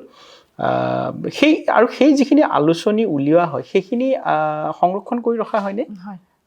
এই ক্ষেত্ৰত মানে মই ক'বলৈ ভাল লাগিব, এই যিটো এইবাৰ বোধহয় আমাৰ 31খন আলোচনী হৈছে। 31খন মানে 3য় শ্ৰেণীৰ পৰা নৱম শ্ৰেণীলৈকে আৰু প্ৰতিযোগিতা হয় 3টা শাখাত। আৰু 14 নৱেম্বৰত তাৰ প্ৰদৰ্শনী হৈ গৈছে শিশু দিৱস উপলক্ষে। আৰু আমাৰ ছাত্ৰ ছাত্ৰীসকলে আলোচনী সম্পাদনাৰ ধাৰণাটো, তেওঁলোক মানে ইমান উৎসাহী, আৰু এগৰাকী তত্ত্বাৱধায়ক শিক্ষক থাকে, আৰু সেই উৎসাহটো মানে চাবলগীয়া। মানে আলোচনীৰ কাম দায়িত্ব পোৱাৰ পাছত মানে তেওঁলোকে নিজে এখন সম্পাদনা সমিতি গঠন কৰি লয় নিজৰ মাজতে। আৰু সম্পাদক কেতিয়াবা ইয়াত যেনেকৈ তেওঁলোকে দেখা পাইছে যে বাখৰত এদিন সম্পাদক হ'ব পাৰিব, সেই কথাটো সৰুৰ পৰাই মনত থাকে। মানে যে 5 গৰাকীলৈকে সম্পাদক থাকে আলোচনীবোৰত, সৰুবিলাকত। আৰু মানে মোৰ আজি মনত পৰিছে, পল্লৱী গোস্বামী বাইদেউ আমি আগতে এবাৰ একেবাৰে আৰম্ভণিতে যেতিয়া হৈছিল হাতে লিখা আলোচনীৰ কথাটো, তেতিয়া মানে এনেই ল'ৰা ছোৱালীবিলাকে শাখা হিচাপে উলিয়াইছিল, কিন্তু এইটো যে গোটেই শ্ৰেণীয়ে উলিয়াব লাগিব তাৰ পৰিকল্পনাটো আমি কথা পাতিছিলোঁ ছাৰসকলৰ লগত। তেওঁলোকেও আমাক, স্কুলৰ কৰ্তৃপক্ষ অধ্যক্ষ ছাৰ, তেওঁলোকে আমাক মানে কৰিব লাগিব, আমাক উৎসাহ দিছিল। আৰু তেনেকৈ তেওঁলোকক আমি ল'ৰা ছোৱালীক দায়িত্ববোৰ দিছিলোঁ। আৰু তেনেকৈ এইটো মানে বহল হৈ গ'ল কথাটো, সময়ে বছৰে বছৰে নতুন নতুন কথাবোৰ হৈছে। আৰু সেই কথাটোৱে মানে ল'ৰা ছোৱালীখিনিক আমাৰ সম্পাদনাৰ গোটেই কথাবোৰ যে এটা মানে বেটুপাত আঁকিব লাগিব, তাৰপিছত তাৰ বেটুপাতৰ এটা কথকতা থাকিব পাৰে, সেই কথাটো কি বিষয়ক বেটুপাত হ'ব, বেটুপাতৰ নাম বহুত, সিহঁতে আলোচনীখনৰ নাম কি হ'ব, 3টা আখৰৰ হ'ব নে 4টা আখৰ হ'ব, সেই লৈ ল'ৰা ছোৱালীবিলাকৰ বহুত নাম অভিধান চাই শব্দবোৰ উলিয়ায়, আৰু উলিয়াই তাৰ মাজৰ পৰা এটা চিলেক্ট কৰে, আৰু তেওঁলোকে ছবিবোৰ আঁকে তাতে। আৰু শ্ৰেণীটোৰ সকলো ল'ৰা ছোৱালীৰে লেখা বাতৰি মানে সেই হাতে লিখা আলোচনীখনত থাকিবই লাগিব। তেনেধৰণে তেওঁলোকে মানে কামখিনি কৰি উলিয়ায়। বহুত তেওঁলোকৰ মানে স্মৃতি থাকে যে সম্পাদক, সহ সম্পাদক, তাৰপিছত কোনোবা উপদেষ্টা থাকিব, তাৰপিছত শুভেচ্ছা বাণী ল'বলৈ ঘূৰি ফুৰে স্কুলত, শুভেচ্ছা ছাৰ বাইদেউ লয়, অধ্যক্ষ ছাৰৰ লয়, শৈক্ষিক বিষয়া ছাৰৰ, দত্তচৌধুৰী ছাৰৰ, এনেকৈ সকলোৰে লয়, আমাৰ ল'বলৈ আহে। তাৰপিছত তেওঁলোকৰ চিনাকি কোনোবা সাহিত্যিক পৰিয়ালৰ যদি আছে, চিনি পায় আৰু ওচৰতে দূৰ সম্পৰ্কীয় বেছি অলপ পায়, আৰু তেওঁলোকৰ লয়। যেনেকৈ এই সাক্ষাৎকাৰ ল'লে, অকল মানে জুবিন গাৰ্গৰে সাক্ষাৎকাৰ লোৱা নাই, বেলেগ বেলেগ ক্লাছত বেলেগ বেলেগৰো সাক্ষাৎকাৰ লৈছে, প্ৰশান্ত ৰাজগুৰুৰ সাক্ষাৎকাৰ লৈছে। গতিকে এনেকুৱা ধৰণে মানে এওঁলোকে প্ৰতীক্ষাহঁতে বীৰেণ সিংহ ছাৰৰ সাক্ষাৎকাৰ লৈছে মানে সাক্ষাৎকাৰ লোৱাৰ কথাটো এইবাৰৰ পৰা আহিছে কিন্তু আগৰ আলোচনীবিলাক আমি তেনেধৰণে নিৰ্দিষ্ট বিচাৰক ঠিক কৰি তেওঁলোকৰ মাজত এটা প্ৰতিযোগিতা হয় আৰু বিচাৰক মানে বিবুদ্ধিত পৰে যে কোনখন আলোচনী শ্ৰেষ্ঠ হ'ব আৰু বেটুপাতৰ শিতানতো পুৰস্কাৰ দিয়া হয় আৰু গীতমাতৰ গধূলি তেওঁলোকক পুৰস্কৃত কৰা হয় এইটো এটা মানে পৰ্যায়ক্ৰমে কৰা কথা আৰু সেই হাতে লিখা আলোচনীখিনিৰ আপুনি বাখৰখন মেলি দেখা পাব 2024 বৰ্ষৰ যিখিনি হাতে লিখা আলোচনী 29খন আছিল তাৰে বেটুপাতৰ আমি এটা পেজ কালাৰ পেজ এটা পিছফালে ৰাখিছোঁ এইকাৰণে ৰাখিছোঁ যে পুৰস্কাৰ নোপোৱাসকলৰ এইটো তাত থাকি গ'ল কথাটো আৰু গোটেইখিনি কিন্তু আমাৰ সংগ্ৰহ কৰা আছে এতিয়ালৈকে মানে আলোচনী আৰু আলোচনী পুথিভঁৰালিৰ ওচৰত আহি তেওঁলোকে আলোচনীখিনি নতুনকৈ কৰাৰ সময়ত পুৰণা আলোচনীখিনি চায় ডাঙৰ দাদাবাবিলাকে যিবোৰ কৰি থৈ গৈছে সেইবোৰ চায় সেইবোৰৰ পৰা বহুত আইডিয়া লয় বাখৰবোৰ আকৌ উলিয়াই চায় গতিকে এই আলোচনীৰ যিটো হাতে লিখা আলোচনী এইবাৰ যিগৰাকীৰ প্ৰদৰ্শনী দ্বাৰ উন্মোচন কৰিবলৈ আহিছিল আমাৰ ছায়েন্স কাৰ্টুনিষ্ট সুমন্ত বৰুৱা তেখেতে এটা কথা কৈ গৈছে যে ল'ৰা ছোৱালীখিনি আমাৰ নকৰাকৈ নভবাকৈ আমাৰ স্কুলত এইটো হাতে লিখা আলোচনীখিনি টাইম কেপচুল বুলি কৈ গৈছে তাৰমানে এনেকুৱা ধৰণৰ যে এইখিনিতো ছপা কিন্তু এই যে তেওঁলোকে বহুত ডাঙৰ হৈ যোৱাৰ পাছত এদিন স্কুললৈ যদি আহে পুথিভঁৰালত যেতিয়া হাতে লিখা আলোচনীখিনি মেলি চাব তেতিয়া মেলি চোৱাৰ সেই মুহূৰ্তটোত কেনেকৈ লিখি থাকোঁতে মোৰ কাষত কোন বহি আছিল সেই কথাখিনিয়ে তেওঁলোকক এটা স্মৃতিকাতৰ এটা অনুভৱ দিব মানে আৰু সেই অনুভৱটোৱে তেওঁলোকক হয়তো সেই সময়খিনিলৈকে লৈ যাব সেইকাৰণে হয়তো তেওঁ টাইম কেপচুল বুলি কৈছে আৰু প্ৰদৰ্শনীখন মানে 12 বজাত শেষ হৈছিল কিন্তু 12 বজালৈকে একদম মৌৰ ওপৰত মানে মিঠৈৰ ওপৰত মাখি পৰাৰ নিচিনা ল'ৰা ছোৱালীবোৰ পৰি আছিল এবাৰ চাব লাগে মানে বেলেগে কেনেকৈ কৰিছে এখনতো 300 পৃষ্ঠাৰ আলোচনী কৰিছে অষ্টম শ্ৰেণীৰ সেইখন মানে চাবলগীয়া হৈছে বাকীবিলাকো সমানেই প্ৰশংসাৰ যোগ্য আৰু তেনেকৈ আমাৰ ল'ৰা ছোৱালীখিনি শিকি আহিছে আগৰ সম্পাদকসকলেও শিকিছে এই বাখৰৰ গোটেই কথাখিনি আৰু এইখিনিতে মই ক'বলৈ আৰু ভাল লাগিব এইটোৱে যে মোৰ লগত পদস্থ ছাত্ৰ ছাত্ৰীসকলৰ কথাটো কমেই কেতিয়াবা সিহঁতক খঙো কৰিছোঁ কিছুমান কামত অলপ পিছুৱাই থাকোঁতে আকৌ আহি সহযোগ কৰিছে আৰু আমাক মানে যিটো আমাৰ উপদেষ্টা সমিতিৰ সদস্য আমি আছিলোঁ আমাৰ ছাৰ বাইদেউসকল মোৰ কাৰণে ভাল লগা কথা মোৰ নিজৰ বিভাগৰে 3 গৰাকী ছাৰ বাইদেউ আছিল মোৰ লগত আৰু আজি লিপিমণি বাইদেউ অনুপস্থিত নৱনীতা বাইদেউ মই নাম ল'বই লাগিব তাৰপিছত ছায়াস্মিতা বাইদেউ পুৰবীৰাণী বৰা যিয়ে মানে যিখিনি অলংকৰণৰ গোটেই কামখিনিৰ ভিতৰৰ ছবি কোনে আঁকিব এই গোটেই তত্বাৱধান বাইদেৱে লৈছিল ল'ৰা ছোৱালীখিনিক থিমবোৰ দিছিল আঁকিছিল এওঁলোকে আৰু এওঁলোকৰ লগত অলংকৰণত অন্য ল'ৰা ছোৱালী কিছুমানো আছে সেইবোৰ বেলেগ শ্ৰেণীৰ তেওঁলোকক বিভিন্ন সময়ত বিষয়বোৰ দি বাখৰৰ যিখিনি ইতিমধ্যে লেখা হ'ব সেইখিনি ঠিক কৰি দিয়াৰ পাছত ছবিবোৰ আঁকিবলৈ দিয়া হৈছিল আৰু সেইমতে সেই কামখিনি পুৰবী বাইদেউ কৰিছিল আৰু মোৰ বিভাগৰ 3 গৰাকীয়ে আছিল পলাশ ছাৰ আছিল পল্লৱী বাইদেউ আৰু লিপিমণি বাইদেউ তেওঁলোক তিনিওৱে ইতিমধ্যে বাখৰ উলিয়াইছে গতিকে মোক সেইকাৰণে তেওঁলোকৰ সহায় কৰিছে অভিজ্ঞতাটোৱে কামত দিছে আৰু মই বিভিন্ন সময়ত সম্পাদনা সমিতিৰ উপদেষ্টা হিচাপে আছিলোঁ সেই কথাই মোক সহায় কৰিছে আৰু আটাইতকৈ ডাঙৰ কথা হৈছে আমাৰ যিটো মেন পাৱাৰ আমাৰ এই মেন পাৱাৰটোক মানে আগবঢ়াই লৈ যাবলৈ আমাৰ বিদ্যালয়ৰ শ্ৰদ্ধাৰ সচিব ছাৰ ডাক্তৰ নাৰায়ণ শৰ্মা ততজুৰি ছাৰ অধ্যক্ষ ছাৰ উপাধ্যক্ষ 3 গৰাকী আৰু বিশেষভাৱে উপাধ্যক্ষ ৰবীন্দ্ৰ বৰ্মন ছাৰে একেবাৰে শেষৰ সময়খিনিত এওঁলোকৰ বিশেষ কামবোৰ নাথাকে আমি অলপ লাগিবলগীয়া হয় যিহেতু এইখন আলোচনীখন গোটেই বছৰটোৰ এটা সম্পূৰ্ণ তথ্য গতিকে ইয়াত তথ্যত যাতে ক'তো মানে ভুল ভ্ৰান্তি কমকৈ থাকে আৰু নাথাকে সেই কথালৈ আমি খুব মন দিছিলোঁ আৰু আমাৰ এটা সম্পূৰ্ণ বস্তু হৈ যোৱাৰ পাছত আমি যিহেতু 2টা শিতান কৰিব লগা হ'ল সেইকাৰণে সম্পূৰ্ণ বস্তুটো একেবাৰে সলনি হৈ গ'ল সম্পূৰ্ণ নতুন ধৰণে কথাবোৰ ভাবিব লগা হ'ল আৰু আমাৰ এই জুবিন গাৰ্গৰ বিষয়ে লিখিছে এগৰাকী আমাৰ এতিয়াৰ অভিভাৱক আমাৰ সংগীত জগতৰ সংগীত শিল্পী দিগন্ত ভাৰতী জুবিন গাৰ্গৰ একেবাৰে আত্মীয় আৰু অভিজিত শৰ্মা বৰুৱা ছাৰ তেখেতে ভূপেন হাজৰিকাৰ বিষয়ে যিখিনি কথা ল'ৰা ছোৱালীৰ কাৰণে লিখিছে ভূপেন হাজৰিকাৰ বিষয়ে মানে এটা এইটো গোটেইখিনি সামৰি জীৱন ৰেখা আৰু গতিকে সেইটো খুব প্ৰয়োজনীয় গতিকে তেওঁলোককো আমি কৃতজ্ঞতা জনাইছোঁ যে শেষ মুহূৰ্তত হ'লেও আমাক হাতত দিছে গতিকে ইমান স্মৃতি আছে যে এনেকৈ আচলতে কৈ আমি শেষ কৰিবই নোৱাৰোঁ আৰু গোটেই কৰ্মচাৰীসকলৰ আমি কৃতজ্ঞ এইকাৰণে মই বাখৰ আলোচনীটো কৈছোঁৱেই কথাবোৰ যে কাৰণ শেষ মুহূৰ্তলৈকে আমি বহুত দেৰিলৈকে কাম কৰিব লগা হৈছিল আৰু সেইকাৰণে চাগে বাখৰখন বিশেষ হৈছে এনেকুৱা বহুত কথা হয়তো আৰু কাৰোবাৰ কথা ক'বলৈ থাকি যাব পাৰে তাৰ কাৰণে কোনো যাতে বেয়া নাপায় আৰু সেইটোৱে মই কৈছোঁৱে যে আচলতে আমি এইবাৰ এই যিটো পডকাষ্ট বুক বাইট পডকাষ্টটো মই আৰম্ভণিতে কৈছোঁ যে আমি লেখক আৰু প্ৰকাশৰ সৈতে কিতাপৰ কথা পাতিবলৈ কিন্তু আমি তাৰ পৰা ওলাই আহি পেলাই এইবাৰ বাখৰৰ টীমটোৰ সৈতে কথা পাতিছোঁ এই পডকাষ্ট কৰিছোঁ মই কৈছোঁৱে যে আমাৰ দৰ্শকসকলে অসম জাতীয় বিদ্যালয়ৰ ৱেবছাইটত গৈ পেলাই এই আলোচনীখন চাব পাৰিব তেওঁলোকে পঢ়িব পাৰিব যে আচলতে আমিনো এই পডকাষ্টটো কিয় কৰিবলগীয়া হৈছে কিহৰ কাৰণে আমিও আগবাঢ়ি আহিছোঁ সেইখিনি কথা তেখেতসকলে নিজে চালেই আচলতে উপলব্ধি কৰিব পাৰিব বৰ তেওঁলোকে সেই কথাটো আচলতে জনাটো দৰকাৰ অসম জাতীয় বিদ্যালয়ক যেনেকৈ জানিব লাগে অসম জাতীয় বিদ্যালয়ৰ কাম কাজখিনিও জানিব লাগে মই সকলোকে ধন্যবাদ জনাইছোঁ আমাৰ আজি এটা সৰু মই কথা ক'বলৈ আৰু বিচাৰিছোঁ যে ইয়াত বাখৰখনৰ মানে লেআউটৰ কাৰণে আমাৰ লগত আমাৰ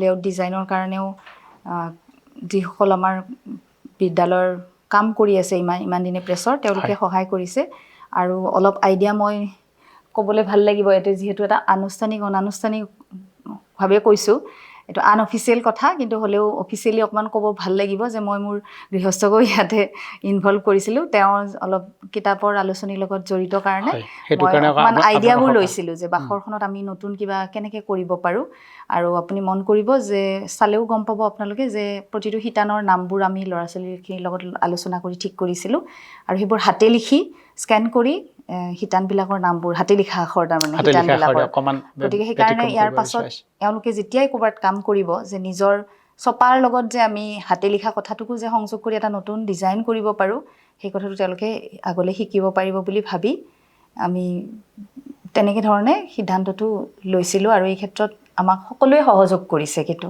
যে আমি এনেকুৱা পৰিকল্পনাবিলাক পাতিছোঁ বহুত সময়ত এওঁলোকৰ লগত পাতিছোঁ আমাৰ মাজত পাতিছোঁ পাতি আমি কামবোৰ আগবঢ়াই নিছিলোঁ টীম বাখৰক মই ধন্যবাদ জনাইছোঁ আচলতে আমি বুক বাইট পডকাষ্টৰ ষ্টুডিঅ'ৰ পৰা বাহিৰলৈ ওলাই আহি অসম জাতীয় বিদ্যালয়ত এটা পডকাষ্ট কৰিছোঁ কিয় কৰিবলৈ লৈছোঁ এই বাখৰখন কিয় অনন্য এই বাখৰখনৰ প্ৰতিলিপি আপোনালোকে অসম জাতীয় বিদ্যালয়ৰ ৱেবছাইটত চাবলৈ পাব আৰু এই চালেই উপলব্ধি কৰিব পাৰিব যে বাখৰখন কিয় অনন্য কিয় আমি আজি এই অনুষ্ঠানটো কৰিবলগীয়া হৈছে মই আশা কৰিম বাখৰ আগলৈ আৰু অধিক উজ্বলি উঠিব আমি আগলৈও এনেদৰে পডকাষ্টত বহিবলৈ সুবিধা পাম মই সকলোকে পুনৰ ধন্যবাদ জনাইছোঁ